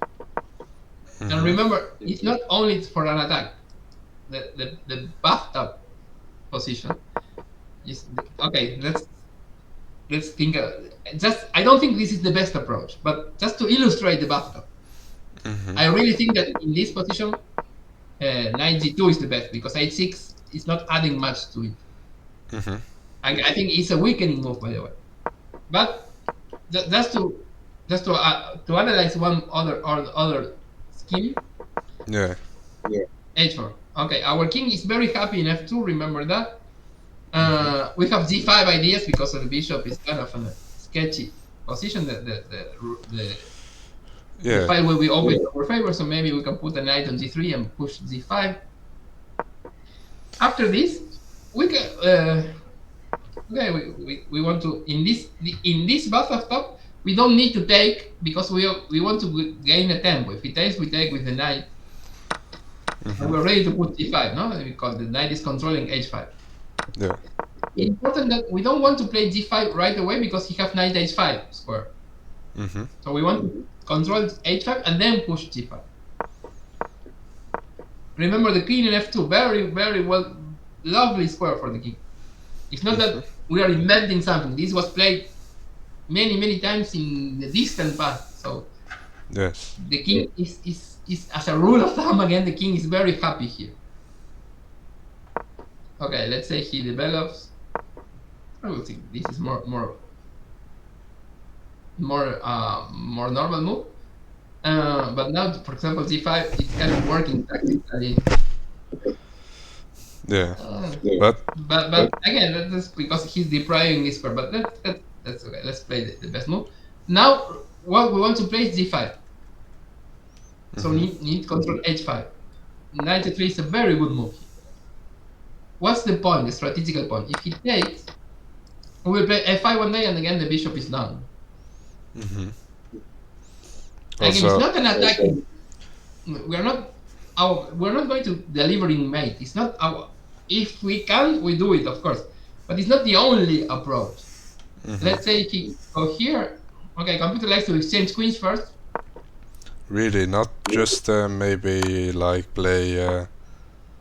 And play against this one. Again, you can go for an attack also. Yeah, but why not play the queen somewhere else and then play rook? Yeah, queen d2 threatening to win it looks awesome. But okay, computer think that this is again it's a big advantage for us. But the main point is the bishop is not playing. But I understand the idea. if you are going to be a piece up, because it's kind of a piece up, it's kind of better if no counterplay.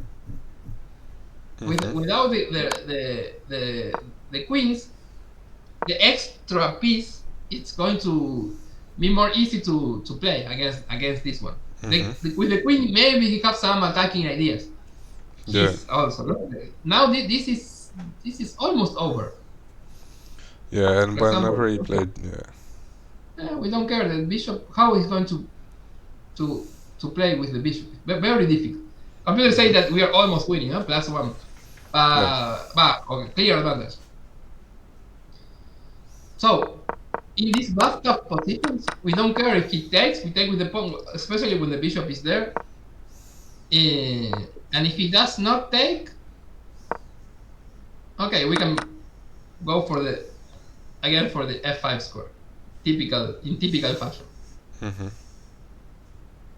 There are many. It's kind of always we do kind of the same. Here also, it's not that we have a particularly good move. You can just do whatever you want. I like this bishop d3. Also g5 looks interesting. Also to take. But okay, just to give you one move. Remember, we are never afraid of this, because now we have a kind of a mass pawn here, the f5, the g5. The king is very, very, very comfortable sitting here. We're controlling the e4 square. Remember, it's kind of these ideas. And if you go short, this is, I think it's over. The attack is too much. And if it goes long, we have knight f5. We control the e5. We're going to play h5, g5 one day. We are kind of happy. Again, I put this as an example, but I totally prefer knight d2 here. Yeah. But this again, this is up to you and your mood. So that's the good part of this. I think that this is simpler, because we don't need this h5. Thanks to this pawn here, we just can go this and put the knight there, and it's kind of the same, because he cannot play d6 because of the hanging pawn. But is this not kind of the same as the London? Maybe? If the London is there, yeah, and c3, we cannot go to f5 so happily in the London. And and the London, your opponent have a pawn on e6. Yeah. You see, there is a pawn on c3, a pawn on e6. It's very different. Yeah, okay. With the pawn on e6 and a pawn on c3, we can never put the knight on f5. Yeah, so that's kind of the main ideas of this. This approach, going to f5 is one of the main ideas. I will let me show you the London. It's very different pawn structure. You see, this is typical London. f5 is impossible for us. Okay, whatever. No, that's London.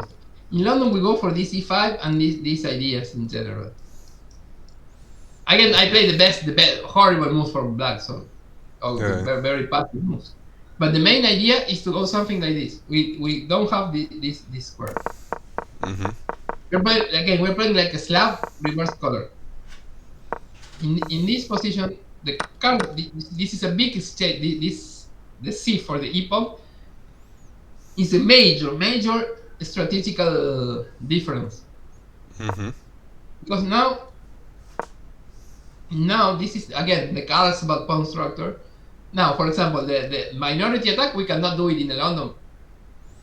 The London is way more passive, because this is a symmetrical pawn structure. We have kind of the same pawn. Here we make an imbalance. No, we have two pawns in the center. He have one. So there are plus and cons. The plus is that we have an extra pawn in the center. We have 1, 2, an extra pawn in the center. Maybe we have this f5 square, and okay, we have different plans. It's a very different position against the London. Even if the only similar thing is that we have a vision of 4, but everything else is different. And for example, after like the main move d5, d4, d4, d5, and you take, if he takes with the queen instead of the Well, paper. this is that's non kind of a bad version of the Scandinavian. Yeah. I don't think that this can be okay. Computer didn't say that this, but okay, maybe I don't know, this move is possible. Yeah, this pretty non-standard chess. I really don't think that the queen in the long run, like a queen there, can be a good idea. Just again, when you're open playing weird moves, just play chess. Just play in the center. Just don't. Just maybe just develop the pieces. Maybe with a pawn here. Huh? Yeah, I'm not sure about it. This is. I think that never in. Let me see. This is at least one game that one is taking with the queen. Mm-hmm. It's only 2 games in my battle database. Yeah. And no DM. Two guys that have 2,000 either. Yeah, it cannot be good. Let me think about it. Yeah, the only justification is to play bishop b4. Mm-hmm. But maybe a3. Oh well, just to develop the pieces. No. Yeah, a3 just to go. I don't. If we reach this, we are winning. This is winning position.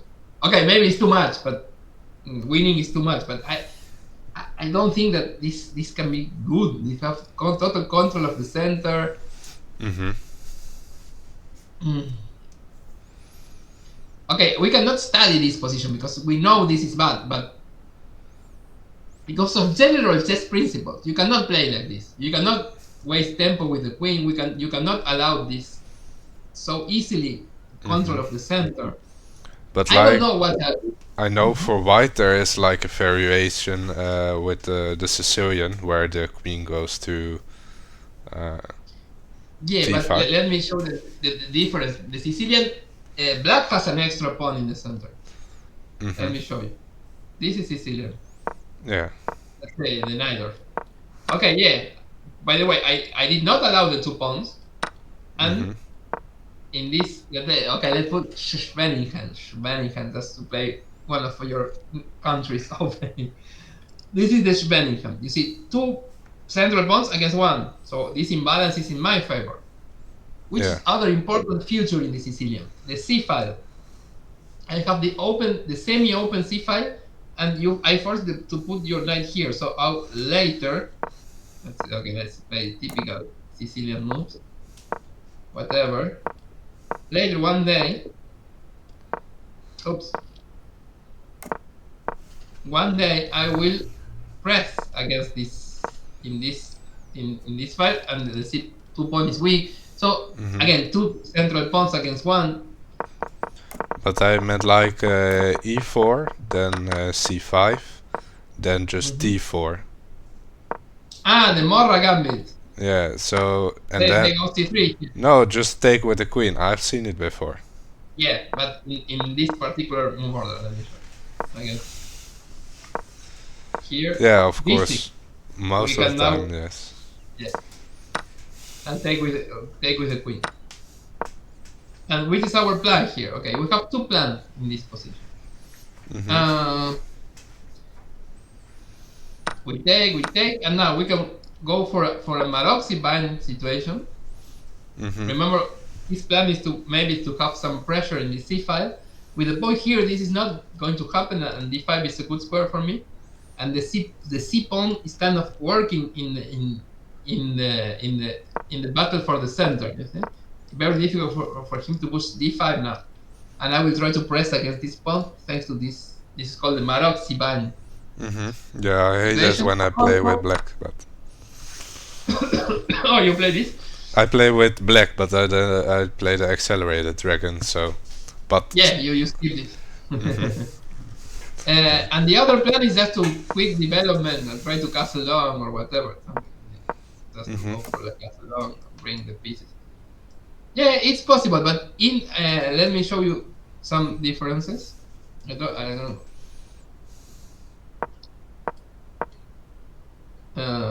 Okay. Taking with the queen.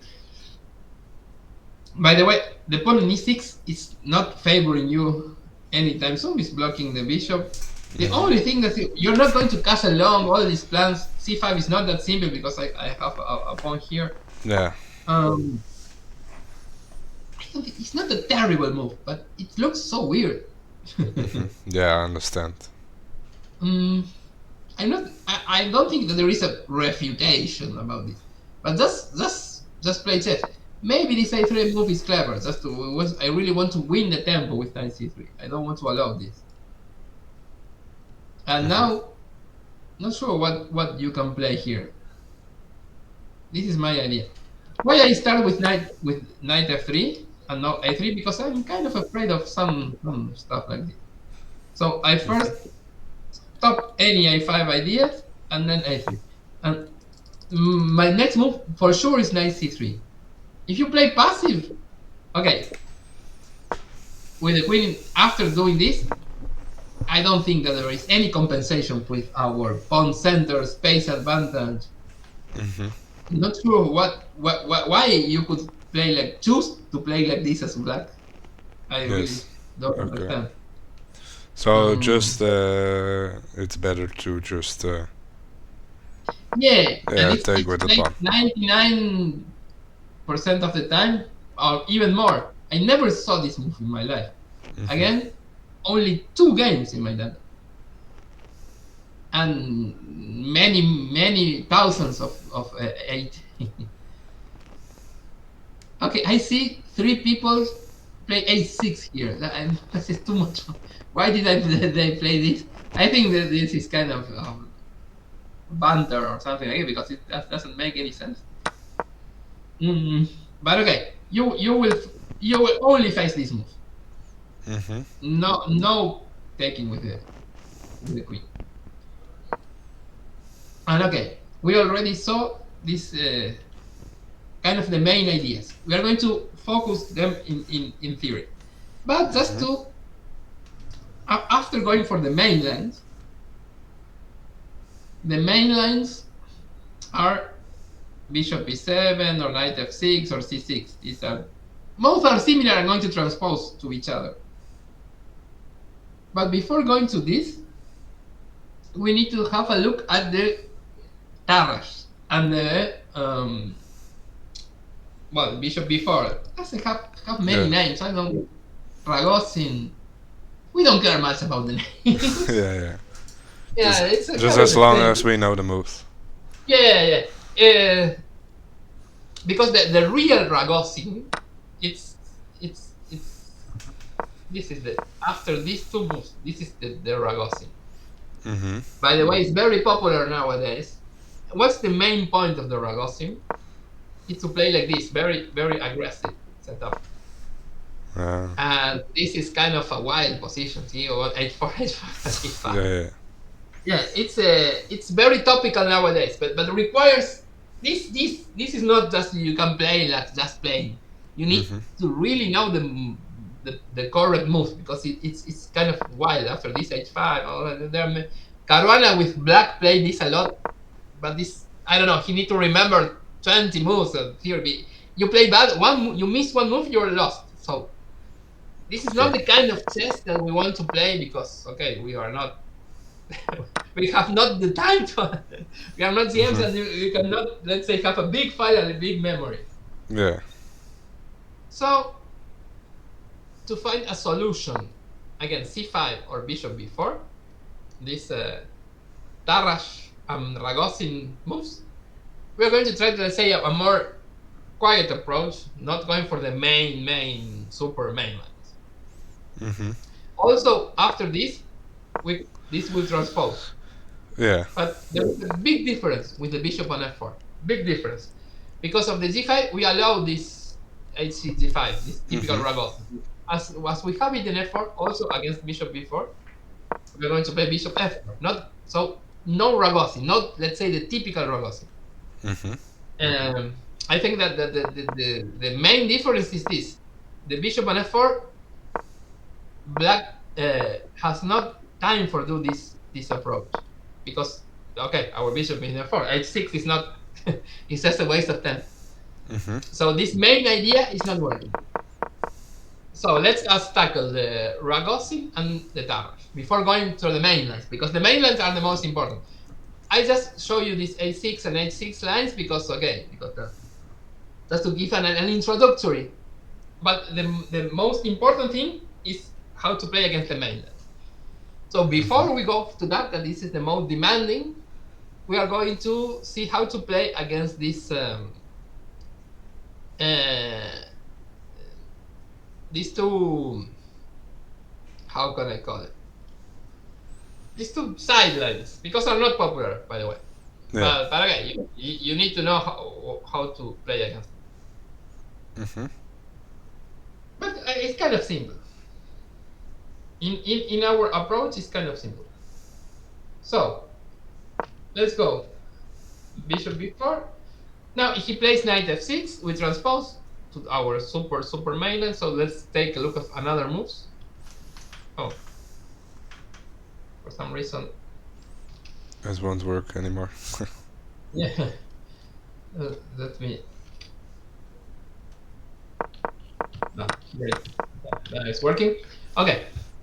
Now, just for a methodological reason also, we go for bishop f4, so you don't need to remember. There are many other moves, but I think it's easier for the memory if we go all the time for the same stuff. Yeah. So bishop f4. Remember, if he goes knight f6, we can also approach this position for a different move order. If we can start like this, and it's the same position. So this is good for our repertoire because we don't care much about the move order. Knight f6. What's the main point of position before? He wants to play c5. Sorry, this is the main idea. If we go for, let's say, c6, this is a good version for us because the bishop is very badly placed here. We just go always the same ideas. Again, you can go knight g2, we can go g4. It's up to you. But in the long run, whenever we castle, this is very badly placed. Even if we can play queen b3 in some moments and press here. I myself will play knight ge2 here and do the same stuff. The same stuff as usual, and claiming that the bishop is poorly placed there. And maybe he has to go back. I don't think it's achieved much. This. Yeah, maybe you can exchange, but then we get the open B line. Yeah, very, very happy. You see, the evil bar is +1. Okay, the evil bar is kind of maybe too optimistic here. But in general, anytime he takes, it's again one extra pawn in the center. We are going to play c5, and if he exchange, we have 2 extra pawns. This is too much control of the center. Let's say he plays, I don't know, whatever. Okay, we have this semi-open file. We can play c4, we can play f3, e4. We have many ideas, and he sorely missed it. See, the dark square basically is his good bishop. So you see, all the dark squares are very. He cannot play. Never he can play rook b8 to defend here. This bishop is a machine. Yeah. He's ruling the world. He will sorely miss his dark square bishop. Okay, computer said that this is the most precise move to stop b5, no? And then b7. He cannot defend here. He cannot defend here. Yeah, it's not great to play queen c8 and keep it there. Or something. It's sad. Yeah. Maybe you need to do that, but it's totally sad move. It's very sad move. Yeah. And I don't know. Let's. Yeah, it's very sad. It's okay. Computer is saying almost +2. Again, and we are not even a pawn up. It's just the strategically lost. But even after queen b3, you win the pawn, right? We have to play b6, and it's another concession. Yeah. Okay. b6 is still weakening, but also f3, e4. If you want to, let's think. Even the computer likes f3, e4. Let's think about the one of the typical plans.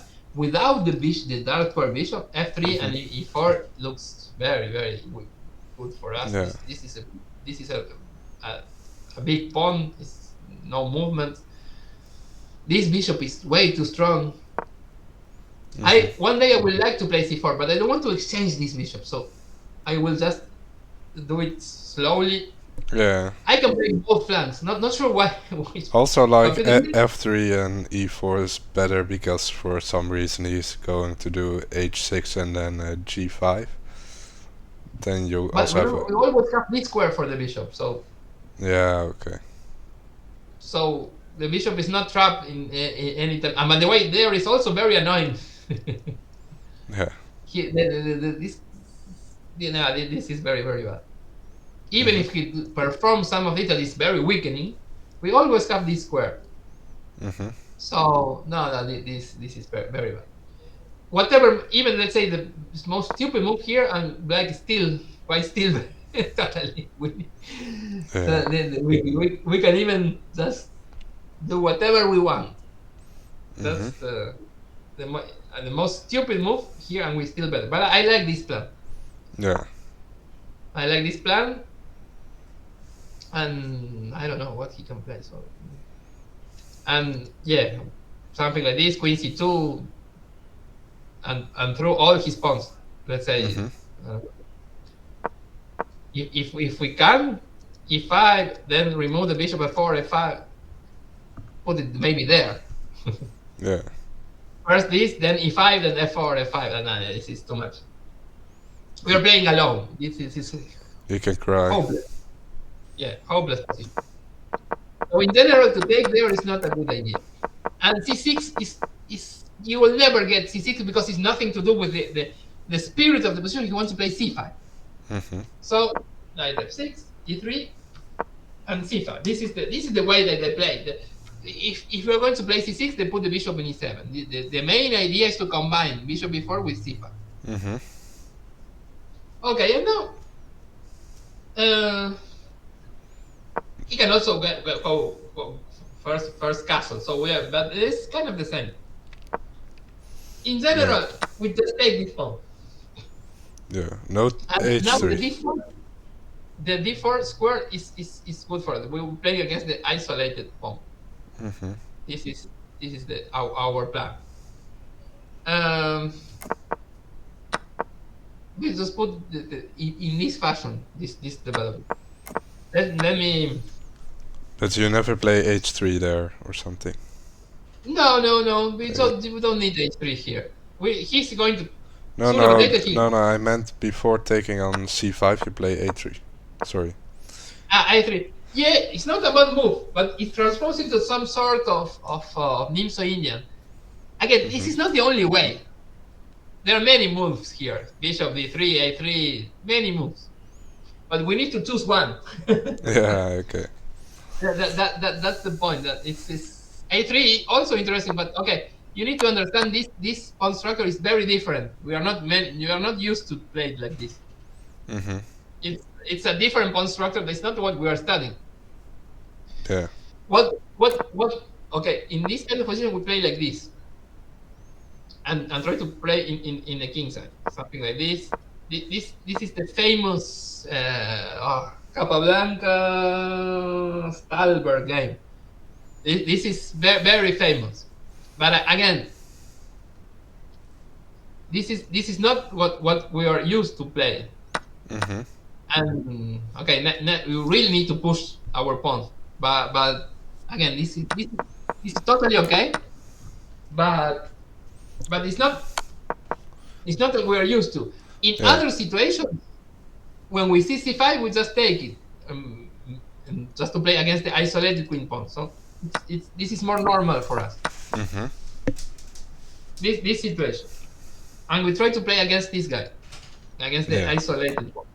This is our, let's say, our main position. Why do I choose this? Because in other variations we will have very similar positions.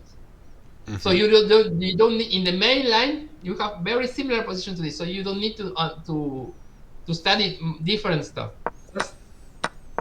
Let me show you.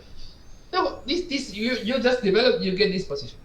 Now if your opponent just play whatever, And knight b5 is very, we get control of d4. Now we're going to play rook c1, knight d4, and I play against the isolated queen pawns. So now it's the only moment he can play d4 and get rid of the isolated pawn. And now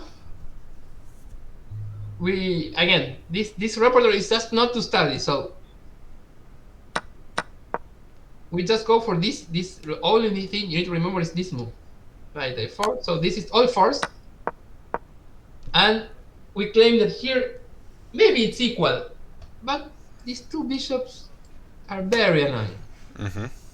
For example, I think that the endgame we have a little plus. Again, with similar pawn symmetrical pawn structure, it more or less balanced. But of course, it's obvious that I will have better pieces. No? These two bishops are very annoying. Yeah. Maybe with good play, black can hold. But okay, we are playing for two results. This is the chess I like.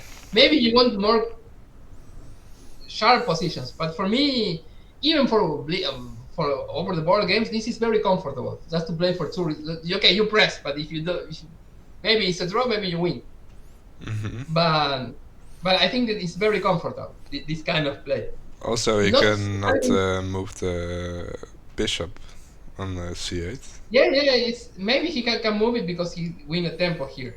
Yeah, but let's say then you can still take, right? Or no? Wait. No, because he's threatening to take my knight, so I need to go back maybe.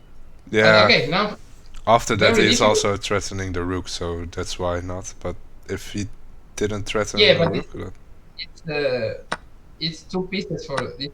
This I don't like. I don't like it. It's two pieces for a rook. Yeah. Okay.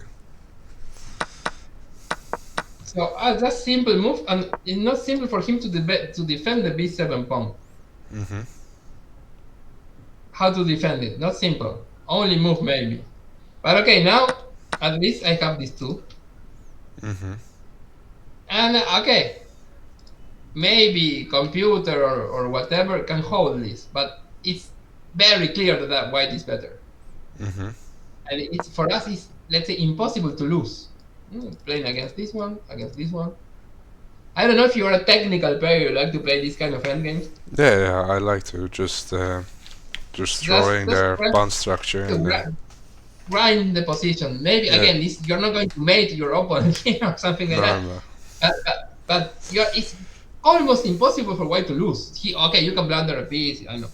But if this not happen, this black is doomed to passivity. So this is, for me, this is the most quiet approach. You do the take, you develop the bishop to d3 and the knight to e2.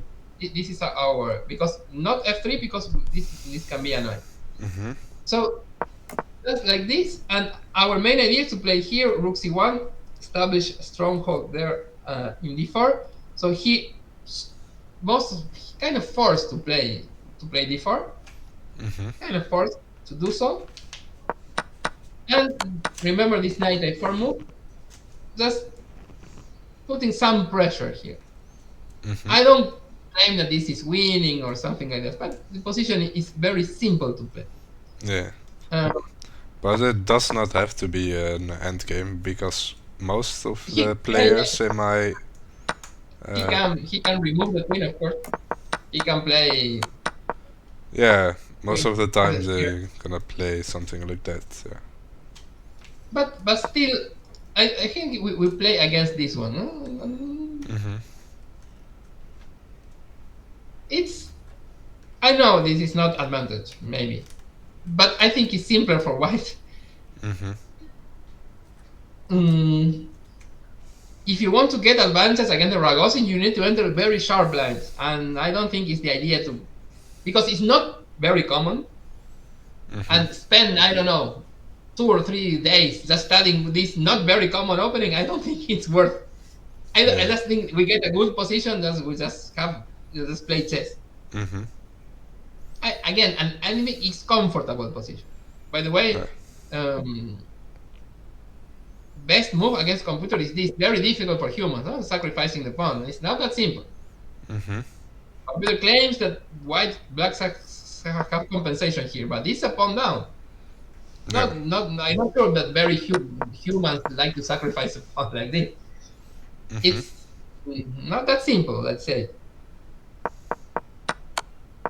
Again, I don't think that it's worth to putting that much effort in this variation. So just keep it simple and yeah, keep it simple. That's the idea. Let's say he go castle first, and then this is a bad version. And let me explain what he need to go c5 in one go. Okay, maybe it's too much to say it's a bad version, but he needs to play c5 right away. What's the point? And this is kind of a rule of thumb. We go, of course, same ideas as usual, but now after this is a better version. We don't need to take. We don't need to take now here because we already have the bishop there. We can play knight e2, and in this type of positions. Now we can take later, whatever. But if you go something like this, this is very, very good for us. I think winning is too much, but almost winning. Yes, I see that also sometimes in my call system that they go c4, but yeah. c4. Yeah, the main problem is that this d5 pawn is very, very weak. For example, with this bishop g5, very good move. We see we are going to put all the pieces against this d5 pawn. And also they keep the pressure of the d4 pawn, so.00 Now we are very comfortable with our pawn structure. The main idea for him is to push, but it will cost his hundreds of tempos. And we just go again. Very difficult for him to maintain the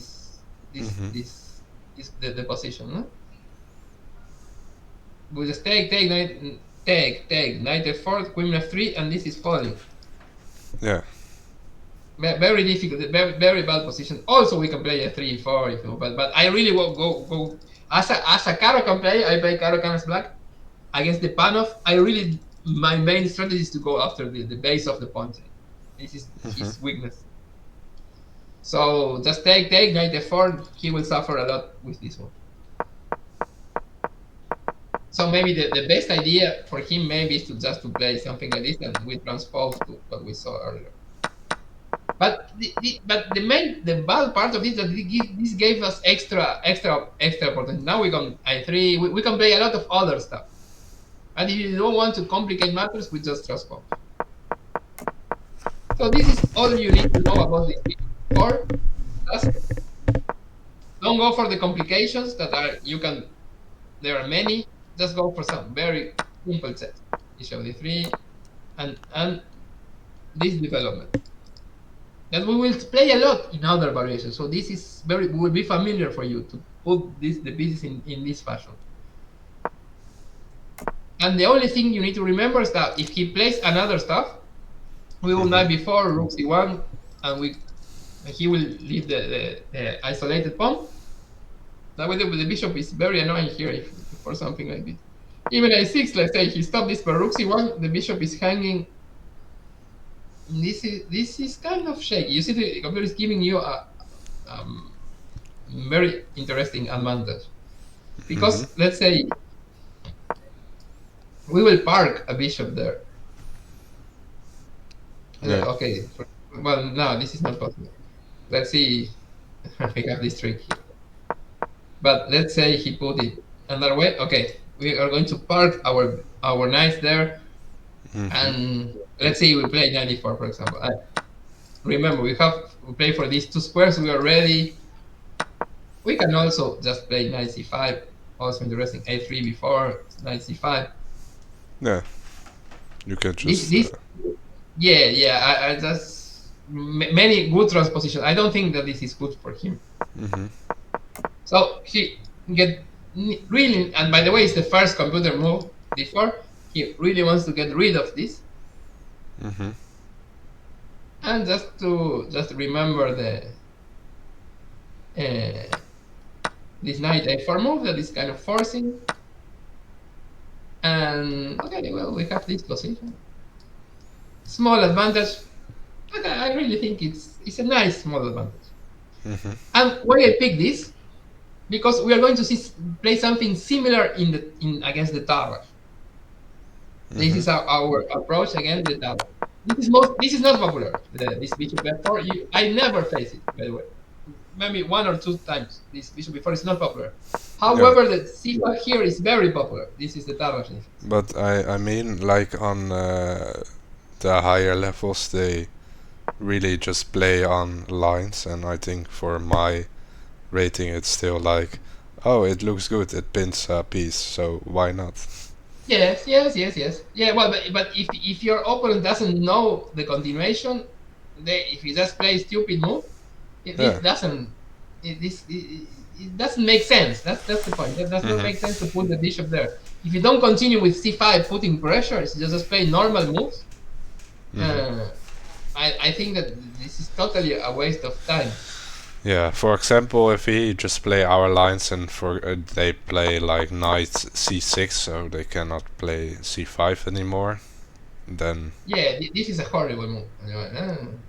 Because you really want the pawn on c6. In the long run, this pressure, you see this combo, this is not having harmony in the position. In almost every chess opening, putting the knight on c6 in front of the c-pawn is a bad idea. In almost any open. Let me show you. I don't know. That's okay. This is off topic, but I think it's interesting. Let me show you.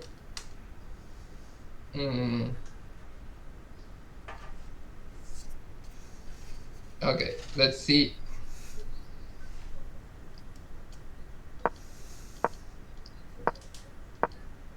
For example, this.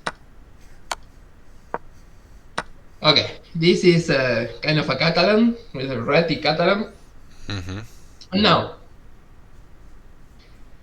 this is a very typical position, and it's important for your piece coordination that you don't block the c-pawn. Let's okay. Well, for example, one natural move is to play like this. Oh no, just to oppose the bishop or whatever. And it's not bad move, but okay, let me show you what will happen. Let's say you develop, I develop, you develop, I develop, whatever. I don't like this. I don't know, bishop. And okay, you see, you're lacking coordination here. You cannot develop the queen, no square for the queen, you cannot connect the rooks. And I will put my rook, I will press against this c7 pawn with all my pieces. I will maybe one play, I will play e4 just to control the situation. Yeah. And you lack coordination because, okay, where you put the queen is a very good question, and you cannot never move the bishop because of the c7 pawn.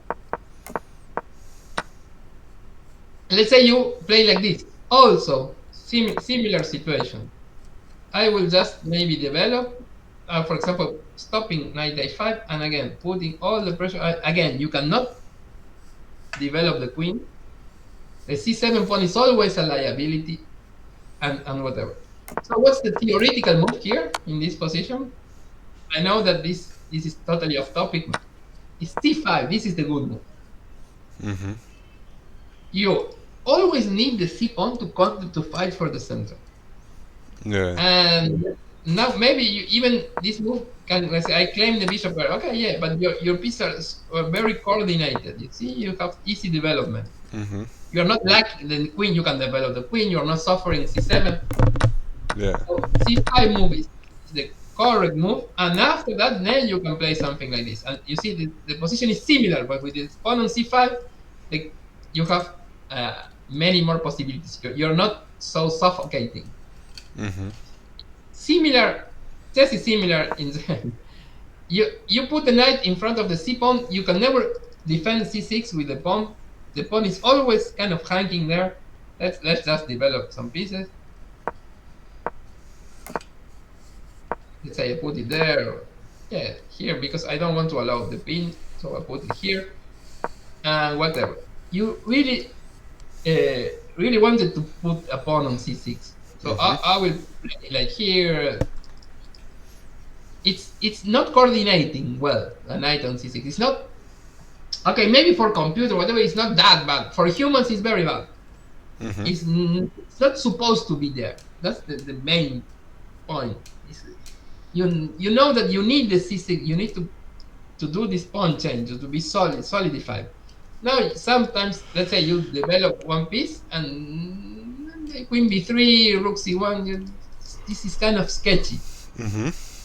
The perfect configuration is the pawn on c5. The bishop is not doing nothing here. Whenever the pin is not more there, the bishop is kind of looking stupid. You have to go back. We're going to maybe win some tempo against him or something like this, and it's not in the correct squares. So maybe there is no. I don't telling that this is a direct refutation of this kind of this off-topic move. There is no direct refutation because they're not. But it's just feel bad. Sometimes when you play this, you know that some positions that feel bad. This is a feel bad position move. The knight does not belong here. I'm going to mate him. No, I'm winning, no. But you know that this is looking bad.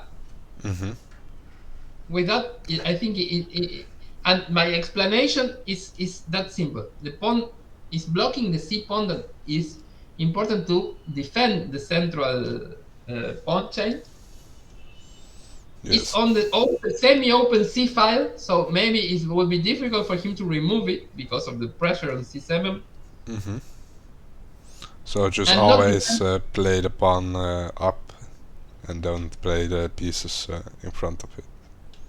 Yeah, it's in general it's about in 90% of the cases it's a bad idea to put a knight in front of the c pawn in this fashion. Even worse if it's in a semi-open file. Yeah. Even worse. So again, I'm going to win because of that move? No. You need to play a long game, but okay, it's kind of a step in the wrong direction. That's the way to put it. I don't know. Again, let's say 97.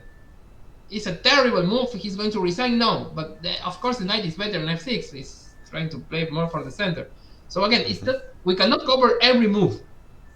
Okay. And it's not the idea to cover every move. That you need to just understanding will be enough to say that the knight here is suspiciously placed. I really don't know why to put it instead. F6 is way more active. So it's a bad move. He's going to resign. No, but I don't buy it. Simple. Then we're going to play our normal game. And okay, computer is not impressed. Okay, chess is rich. You can play whatever you want in the computer era. But for humans, it's a bad move. It's a move that doesn't belong to the position. It's not going to resign. It's not going you're going to lose. But the move that is feel bad move. So one final line before we tackle the main line. That will be tomorrow. Tomorrow we finish this. Yeah. You have all your complete report. No, Wednesday. Sorry, the Thursday. We finish everything because. Yeah, but we also have to do black, right? Yeah. Okay, we can go faster then. Yeah. Let me think how can do. Okay. I mean, we can just finish tomorrow. Okay, look at the most important lines. I think most played. Yeah. Okay. I'll do it more. Okay, because tomorrow we finish everything with white because you know the ideas. Then you study the. I will send you files and then you study, let's say, the move orders or whatever. But the ideas you already know. So tomorrow we finish with sure. Because I think if I send you the files, it's not why it's going to help if now you play this, you play that. The main ideas and we are okay. Then the moves you study by yourself in chessbase. Okay, so before going to the main lines, that is tomorrow, And you know, okay, as you know, you already know the idea, so it will be very easy for you. Yeah. So c5 is the only different move. Okay, because now you cannot play as usually. Bishop f4 will be a very bad move here. Yeah. Well, maybe not, but okay, but it's not our plan. So, and using the same strategy that you don't want to study much, I really like one particular variation that for me is very simple against the towers, that you don't need to study anything, and it's forced. Okay, I know it by heart, but let me just load the file just to be sure. Okay, let's say challenge. This position, knight f3. This is a normal move. Knight c6. By the way, this is played 99% of the time. Why? If he goes for this move, we just play bishop g5, and this is uncomfortable because the only move is to play bishop b6. We are threatening to take and win the pawn. Yeah, Bishop b6, and this is does kind it of not? dubious. No, never mind. Yeah, we are threatening to take here also, and take d5. This is a bad move order. You can study it in the file, so we cannot lose time in this. But this is a bad move order. The best, and 99%, is start with this one. So that now bishop d7 doesn't make that much sense. Even if sometimes it's played. And now the main move by far is d3, but it's totally different from our repertoire.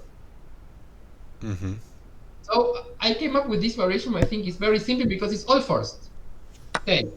I want to take the pawn. Yeah. Only move for him. Knight e4, defending. I want to play e3 and I'm a pawn up. Only move for him. Okay, we take. Only move for him. Recover the piece. Now we play queen d2. I know it looks weird, but he recovered the piece, e3. Only move for him is to take. If not, I will take myself, I'm a pawn up. Only move. Check. Only move, and this endgame. 2 bishops. Again, maybe it's not too much. It's not that we are winning in this position, but we can play for a win, and it's almost impossible to lose. But then, on my level, they're trash at endgames. I'm also, but if I work on that, then it could be good. We can work on that, but this is very simple because you have 2 bishops. Let me. Of course, I'm not ending here. Now this is the most popular. This is the best move. But let's say he plays like a bad move. Now, bishop b5. We are starting to take. For example, let's say he castles. This is very simple. This is big advantage. We're going to play here. This pawn is going to fall. Okay, maybe not big advantage, but you're going to be a pawn up. And again, it's impossible for us to. You see, these 2 very bad pawns. And what, for example, if he plays like bishop d7? Yeah. Well, knight. No, before like taking the knight. Okay. Bishop d7. Yeah. And now we get. Wait, this is in the file also. We get use of our bishop pair. And you see how annoying are the bishops in chess. Again, we are not winning, but it's very annoying, this position. Believe me, it's very annoying. Yeah, and if he castles maybe like long, then you take the knight and take on a7, or. Yeah, for example, also he will be very weak. Okay, let's say long castle, maybe just short castle, and again, this sometimes f7 is weak. The 2 bishops are very annoying. Just you see, now there is a big advantage for us. The 2 bishops.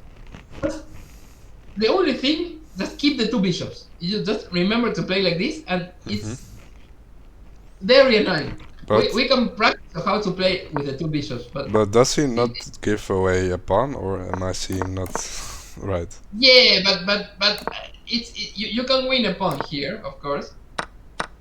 But I think this is drawish. We are a pawn up, but he's very active. Sometimes it's better to keep our positional trumps and not go for a ball. The way how to play with the two bishops in general, you need to slowly improve the position and try to play against the knights. In the long run, let's say, okay, stop the pawn win. In the long run, now remember we have this idea to press here. For example, a normal move. Well, now bishop b6 is winning. Yeah. So the two bishops are totally annoying. If we are going to play like this, let's say h6 to stop this. Okay, it's a simple chess. And the two bishops in the long run are going to outplay the knights. They're in very long run, they taking squares. One more taking squares, and it's a very tough defense to play against the two bishops. Mostly in open positions like this. Let's say there are pawns here. Okay, it's not that much. The knights can hold. But in open positions that the two bishops have a lot of diagonals, this is a nightmare to defend. But really a nightmare. So normally can move here. You will not trade the bishops for a knight. You keep anyway. the bishop at all costs. At least if you are winning something, okay, you exchange. But you'll never go for this move, for example. Never. You keep the bishops. Let's say something like this. You bring the rooks, bishop f6, this there. It's annoying, but extremely annoying to defend this because there are many tactical tricks with the two bishops. Yeah. We can also later see endgames, but the two bishops are very, very, very annoying. The best move is to play here, and now I am not going to. In the files, you can go deeper in the endgame, but our plan here, because the knight here to defend here, not just no. And now I really like this plan that is very popular at high level. Go long castle in this position, and no matter what our opponent is, we're going to play b3 and king b2. Let's say bishop f5, b3, and king b2, and this position is very annoying for you. Your king is better, more close to the center here. You have the two bishops. Oh, sorry. Yeah. The knight cannot move because of the a7 pawn. You're going to play like this. Again, it's two-game result. Maybe you are not winning or whatever. It's a two-game result, but okay. I think it's very annoying. Even if he goes bishop g4, that looks annoying. Also, we just do this similar plan. We don't care if he takes. These two bishops against the two knights, it's a nightmare. Maybe he can defend, maybe not, but it's even with this, it's very comfortable for us. Again, the two bishops will be very, very annoying. They're totally controlling the knights. It's too open the position. The bishops are long range pieces. The knights no. The knights are more. They need close positions just to give. Well, they don't have strong squares to park. So they both will be exposed every time. You can press, and very difficult to defend tactically. Let's say whatever. Defend tactically this position is difficult. In the long run, the two bishops are going to create a mess. Even without the rooks, the two bishops will be rule the board. So again, it's not going for much. I know that it's not we are totally winning, but it's two games result. The two bishops are way too strong against this position. And you need and the main goal of our repertoire is not to study that much. This is very, very simple. Again, the Tarras is a big defense. It's not that we are dealing with some minor opening. This is a big. The main line is here is g3, and it's called the Dubov Tarras. You need to study a lot. There are many variations, many c4, knight f6. This is the famous Dubov Tarras. So this is kind of in fashion, and it's a big opening. So this simple approach, forced. Everything is forced, so you don't need to remember much. Forced, and listen. Even if we can stop here, even it's better. But we are going in the file that is much deeper. Okay, this is the best move, but most players you will find in your level a more normal move. And if they don't know how to play this position, it's very annoying. So it's small but very safe advantage. It's almost impossible to lose with white, and maybe you win, maybe it's a draw. But I think this is the kind of chess that it's kind of I don't know. I'm not sure if you like, let's say, sharp position with attacks, but in the Tabash there are not such thing, because even in the mainland is also very positional. The mainland d3 is not that you're going to mate your opponent. No, it's slow play. So between this slow play with a lot of theory and this slow play with a good endgame, I prefer the good endgame, and don't take any risks. Two bishops, small advantage. Simple. Maybe he can equalize with good play, maybe, but okay, he must to earn the half point. Yeah, I mean, You're going to for a long time here. Press, don't exchange the bishops and press. Very impossible to lose. That's the important part. Nothing is impossible, but I get. Okay, but the only way to lose it's an accident. Let's say a terrible thing. But these terrible things used to happen in sharp positions. In this kind of position, it's very difficult for you to blunder a piece. Let's say time travel. Okay, time travel. But in general, even with time travel, how are you going to blunder a piece or blunder something here? It's not that simple to do so. Maybe it's also Yes, better to play it against a good opponent. So yes, of course. If your opponent played the Tabrash, maybe it's a good opponent. But even, let's say, a weak opponent here is not going to survive this again. There is one thing when you play weak opponents that, okay, I'm going to go for sharp variations and destroy him. No, the best approach against weak players is just to play quiet games because they lose by themselves. If you when you play an inferior opponent, you go for sharp positions, he may be lucky and play 2 or 3 moves and you're lost and you complicate your life. In general, you need to let the weak opponent to express themselves. Let them do their stuff. Let them play bad moves by itself. Don't go for forced positions. Because in forced position, maybe he can find a good one. In, let's say, this position, he will be playing very bad moves by itself. So I think the best way to, when you play inferior opponents, is a more simple position. They will just mess it up. In sharp positions, maybe you calculate bad one day for any reason, and you're making your life difficult. I think a good approach against inferior player is just to go for the most simplest position as possible, because in the long run they're going to play bad moves. In sharp positions, I also see like something of this will happen.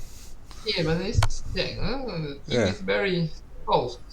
Yeah, but like in the 1600 range, some people play like this. Yeah, but this I think this is lost. He can resign here, maybe. Really? Resignable? Yeah, resignable. How we can play here? Long castle is next. Okay, you cannot play something like this because you blunder the knight. Yeah. So bishop d7 only move, no? If goes here again, long castle. Yeah. Maybe over. This is over. Yeah, going to mate you here. Yeah. So maybe bishop d7 only move. Yeah. Okay, take long castle. Problem is your king is too much exposed here. This looks terrible. I don't know if it's, well, the computer says it's also looking terrible, but just the simple rook b1. I like king b1 as simple. Okay, computer says that this is winning, but okay, you need to calculate. Yeah, I think it's just a little bit horrible here. Yeah, even okay. Computer said that this is very good, but I don't think even just playing normal moves you're going to win here. A3, whatever. Mm-hmm. The king is very bad, and he's not in time to let's say to Yeah, also the rook on d7 from this gone. level. Yeah. Yeah. It's Okay. not going to work. But Mhm. you don't need computer moves here. It's visually it's very bad. Yeah. No, you really need to be careful against the two bishops. It's a lot most important than many people think. Mm-hmm. The two bishops. Okay, we have a little more time. Let's go tackle a little bit the main lines. At least one of them.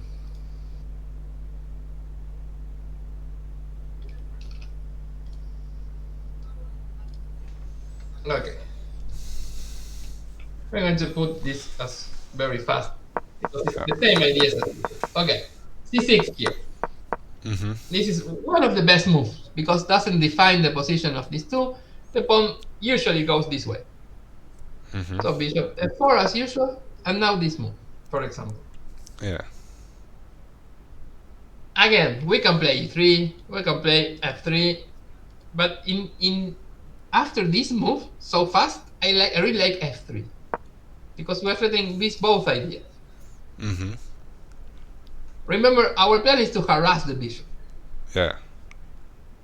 This is our plan.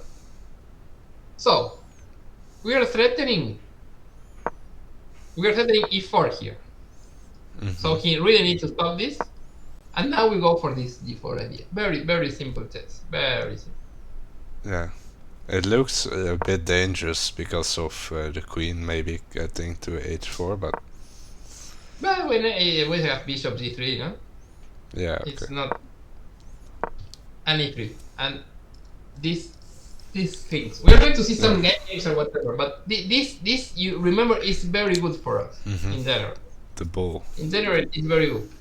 Let's say bishop d6. Remember, we go 92. Mm-hmm. Again, we can play many things here. We can play king f2. We can play the h4. Let's try to, for example, these kind of positions. Mm-hmm. Now we can just take and go for the this pawn, or we can also play h4. It's up to you. Mm-hmm. This is the good things about this position. We can play in aggressive mode or positional mode. This is the, let's say, positional mode, playing against this weak pawn, and you know, after, let's say, something like this, that these positions are good for us. Mm-hmm. We don't go for the mate exactly. We just maybe play small, simple chess because it's very difficult to. Well, if one is going to attack, we are a little bit better for an attack. No? Mm-hmm. But even with no attacks, we will play positional chess. We're always better because of well, that's why I show you this game, this Botvinnik game. Yeah. Because we always have better control of this square. The bishop is bad. These two are bad. These two are good. It's simple. And we play for these two. Also, we can add an attack if you want. It's totally okay. Mm-hmm. But in general, in chess, it's not that only the attack. It's you don't attack in one flank if you don't have central control. Yeah. In this case, you kind of dominate the center, so you can do these attack ideas. For example, computer like this. Whenever you get this type of positions, you're okay, as the Botvinnik game. Mm-hmm. Maybe the attack works, maybe not. If it does not work, you have positional advantage also. So if it's not like this position that okay, if I don't mate him, I'm lost. No, if you don't mate him, you're still totally okay. Mm-hmm. That's the main point. This is the key of positional play. Let's say he defends very well. He's a genius defending the position. Okay, this is the best computer move. That's very difficult for humans. But let's say it's okay. Okay, computer said that king even key1, rook c1, playing slow is totally okay. Yeah. And maybe attacking is also totally okay. But the main point is you know how to play this kind of position. This is the important thing. Then everything can happen. You can blunder. Everything is happen. Yeah. But you know how to play. This is the important thing. You know how to play. By the way, many of your opponents are going to fall for this move that is not that good. Remember, we can go for this. And here, h5 is particularly bad because this position is not winning, but almost. This is very, very good advantage. This center is too much. I'm not sure if he can go both sides. He's kind of bad. We are going long, most probably. But even short is okay for this. Is in general, I've had this position in my board sometimes. It's very difficult for him. I also have some position in the call system. It looks a lot like this. That is very open. Yes, well, this strong center. It's hard. And if he goes there, we know the stuff. We are going to play 3 h5, put the park at bishop. Sorry, knight there. So it's almost kind of the same idea. Yeah. I will show you maybe the best approach in all the course for him. I think so. I think that for me, this and we ended here. For me, the bishop d6 is for me one of the best approaches in all the repertoire. I can be sure that this is the best. Not at least the when I play GMs or whatever, they always go for that also. I can show you my games against GMs or whatever with this position, so I have some experience. But I think in this particular move order, this bishop d6 move has all the sense because he exchange and then he goes bishop f5. It's I think it's one of the best move orders for him. But even we just do our usual stuff. Okay, bishop d6, e3. Now, if we go knight f6, we know the drill.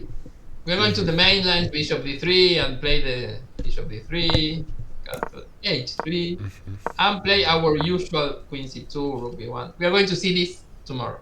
Yeah. But you know the plan. So the best move is here.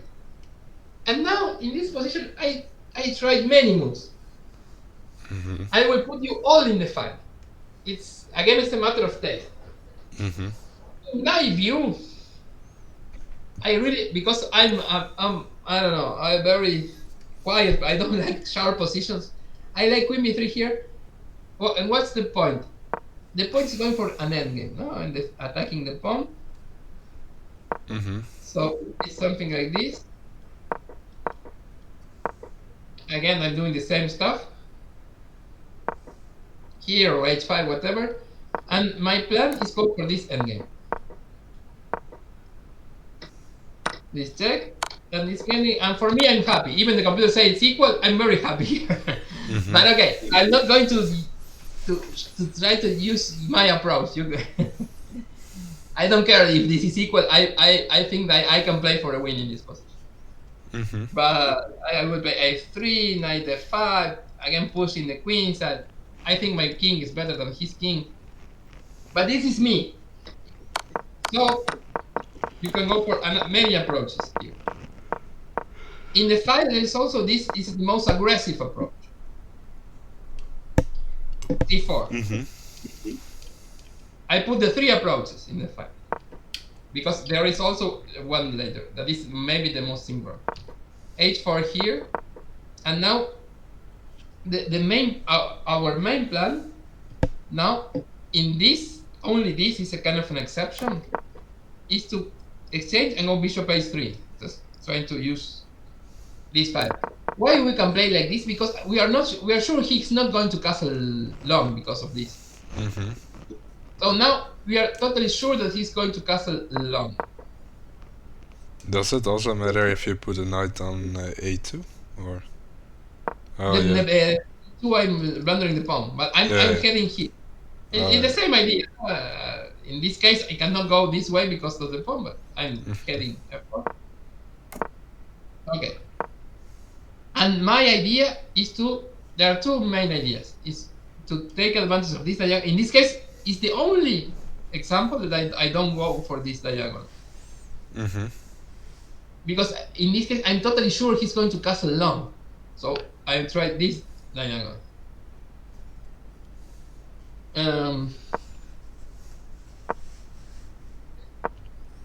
Okay.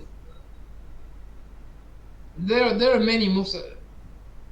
For example, if knight f6, we can play f3 and this same structure as usual. And if, for example, this, we are going to play like this and castle long. And in one moment, g5, taken g5 and try to claim that e6 is weak. In my way to play chess, I don't like it. I think my pawns are weak or whatever. Again, computer is telling that this is totally okay, but it's not my style. But that's the way that you can play this in so many ways that all of them are okay. And this is one approach. It's g4 and h4 and stuff.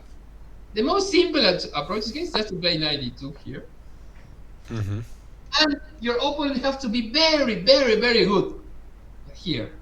Because if it just go knight f6, okay, we transpose to our main stuff. We are going to see tomorrow, but if you know that this is good for us. We are not winning or whatever, but it's good. The problem, but he needs to be very good, is he can start with this move. And now, if we do the same stuff, he can play knight e7, defend f5. But your opponent have to be very good to know this. And it's not going to happen many times. Even here is kind of equal position. We are not inferior. You see, 0-0s, maybe 0. Okay, you can play like this. I think this is, for your level, this is the best approach. Because your opponent needs to be very good to know this stuff. Just to delay they were going to play like this most of the time. And okay, you get this position that we're going to study tomorrow a lot because it can allow so many transpositions. That's an advance. After something like this, we always go for this. And press F5. Or something like this. He can never castle because of the h5 pawn. This is our approach. Maybe not that move order, but this is our general idea. We press this pawn. Yeah, it's just something he needs to defend. Yeah, you can even start with this move, but I think the most precise move is this, but I really don't remember exactly, but I think it's this the best. Again, this you can go for this approach, you can go for this approach. I myself like this approach a lot. This is always played by one called Sarana. It's a GM from Russian, but now it's from Serbia. I don't know, something like that. And he always played like this. He would take a look of all of his games. He always go for this queen b3. It's kind of annoying because. But again, I guess the easiest way is to play like this. I don't think it's the best one because if your opponent know what he's doing. But again, this kind of GM stuff. So the best way for you maybe not to complicate your side is just to go for the usual setup. All these nuances are, let's say, for the very, very, I don't know, very super GM stuff. Even in your level G4, you will win many games because your opponent will know. Yeah, they don't know how to play this. Yeah, I also have one line in with something like this. Yeah, G4 in this semi-slav and this position are very common to push G4. That for example, this very there are G4s in many times. Yeah, there was. You see, it's kind of, and G4 here is popular. Was popular some time ago. Even Rook C1 here was played. G4 sacrificing the pawn was played. So these G4s are very common. Yeah, I see this. Can I show you mine? Yeah, you can move. You can move forward. Okay, it's like typical stuff It's like here. After h3 and they don't take, go back. I just go. And g4, yeah. And the This is bishop it. is struggling. Yeah, if you're they going- now go e3, then they can Yeah, play like bishop is h5, there. takes. And here already you need to look out for Yeah, king this something here. is totally bad. Yeah. We will have similar ideas against the against the Slav. Yeah. Our repertoire against c6, against here c6, we will find I guess we will have similar ideas of this of going for this bishop. I also have seen a gambit where they play move to like h5. Yeah, it's not a gambit. It's quite solid. This played Nakamura many times. He's going for a draw, because what's the point? He wants to play like this. So now the only move is to take. Okay. Yeah. If not, it's just a pawn down. Yeah. The problem with symmetry is that white is a little bit better because an extra time. So only move is to play like this. His idea is to go for a draw. Okay, I'm 2 tempo down, but the pawn structure is similar. So I'm going to hold this position. It's very defensive. This approach. It's very defensive. Yeah, you could also like go to an endgame right away. Yeah, well, we can go for but this is what he wants. And I'm going to hold I'm going to hold the endgame because I'm very good playing endgame. I GM and I will defend a little. Okay. Oh, sorry. Okay, his turn. Okay, we can go for them, but it's kind of what he wants. I like a3 here, but okay, there are many. We are going to cover this also. But it's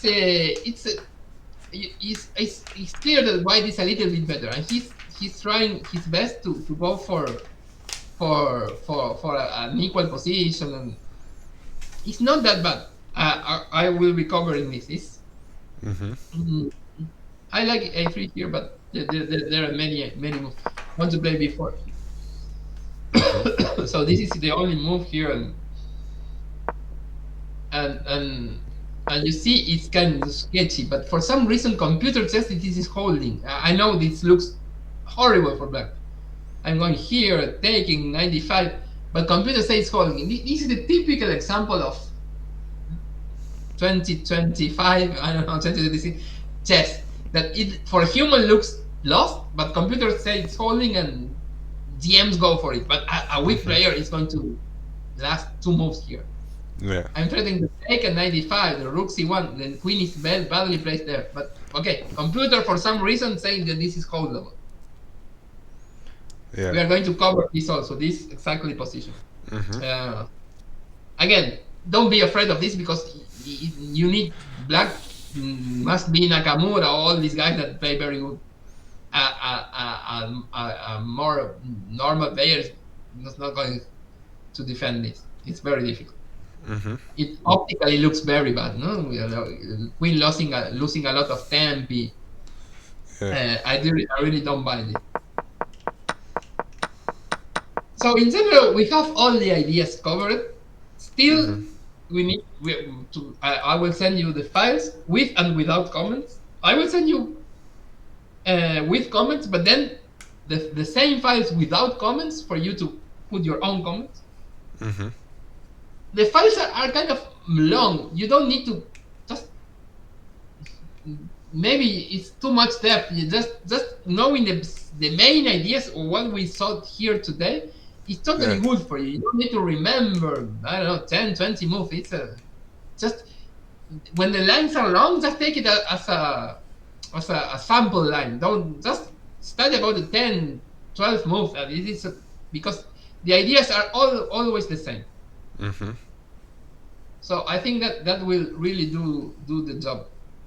So we are going to finish tomorrow all the white ideas, everything. So we the other day for because okay, white with white is more complicated because when you study a white opening, your opponent have many. For example, d4, c5. Now he can do this. many moves. Yeah. With black, more simple, let's say. But okay, my goal is for you to get advantage with white. That's our goal. I don't think that the call is providing such advantage.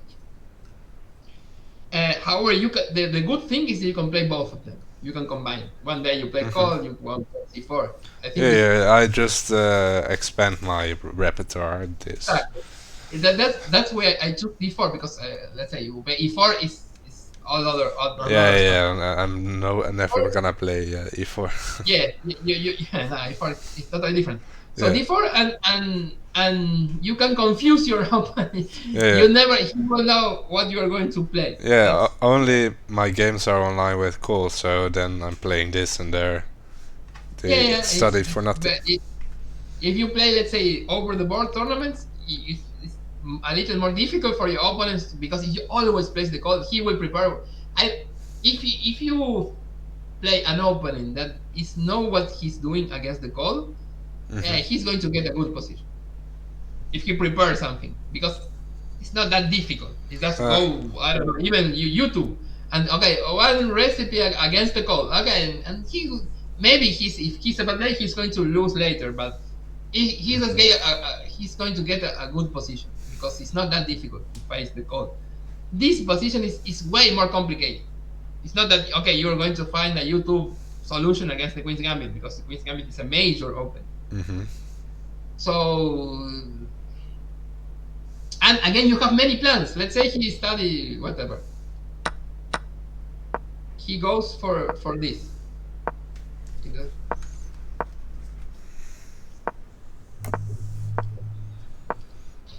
And again, here you can castle long, castle short. You have many plans, so it's impossible for him to know everything. You have many plans. That's the good point. So it's almost impossible for your opponent to prepare something against you. He needs to know how to play chess. He needs to understand the ideas, main ideas. So I will send it to you. I can send it via WhatsApp. It's sure. Instead of uploading to my Google Drive, I think it's simpler. Yeah. But both are okay with me. Whatever you want. WhatsApp is just fine. Okay, I will send you kind of a zip file with everything. And okay, and tomorrow we finish this and we start. By the way, let me send you, because I don't remember if I sent it to you, but there is a video of a guy that it will be helpful for you to see the black stuff. We can not take it a look whenever you have. 1 second. This video is not exactly our repertoire, but it's more or less something like that. It will be a good introduction to the slab. Okay, sure. How do I? Oh, I can send you via WhatsApp. Oh. So you got it there. This is not exactly what we are going to play, but it's a good introductory video in the slab. And you will find at home because it's very similar to the call or the London. So the font structure are similar. Yeah. Okay. Sure. Okay. This is everything for today. See you tomorrow. See you tomorrow. I think we improve a lot. Yeah. And okay, tomorrow we start with the slab. Maybe we have half an hour to see the main variations. That's very quickly because although you will have it in the files. Yeah. Okay. Sure. And we start with the slab and the Queen's Gambit decline. It's very simple, those because we have very simple ideas. Yeah. Sure. Okay. I will see you tomorrow. See you tomorrow. I'm going to have to leave now. Yeah. But I will be back in a few hours and I send you everything. Okay. In sure. 2 hours. Okay. No problem. Okay. See you. Bye. See you. Bye. So I hope you enjoyed the Queen's Gambit declined lesson. It was a long video, so I understand if you didn't watch all the way, but I hope this gives you more yeah, variations, reasons why to play the Queen's Gambit, and I also will try it in some of the next videos. Alright, see you.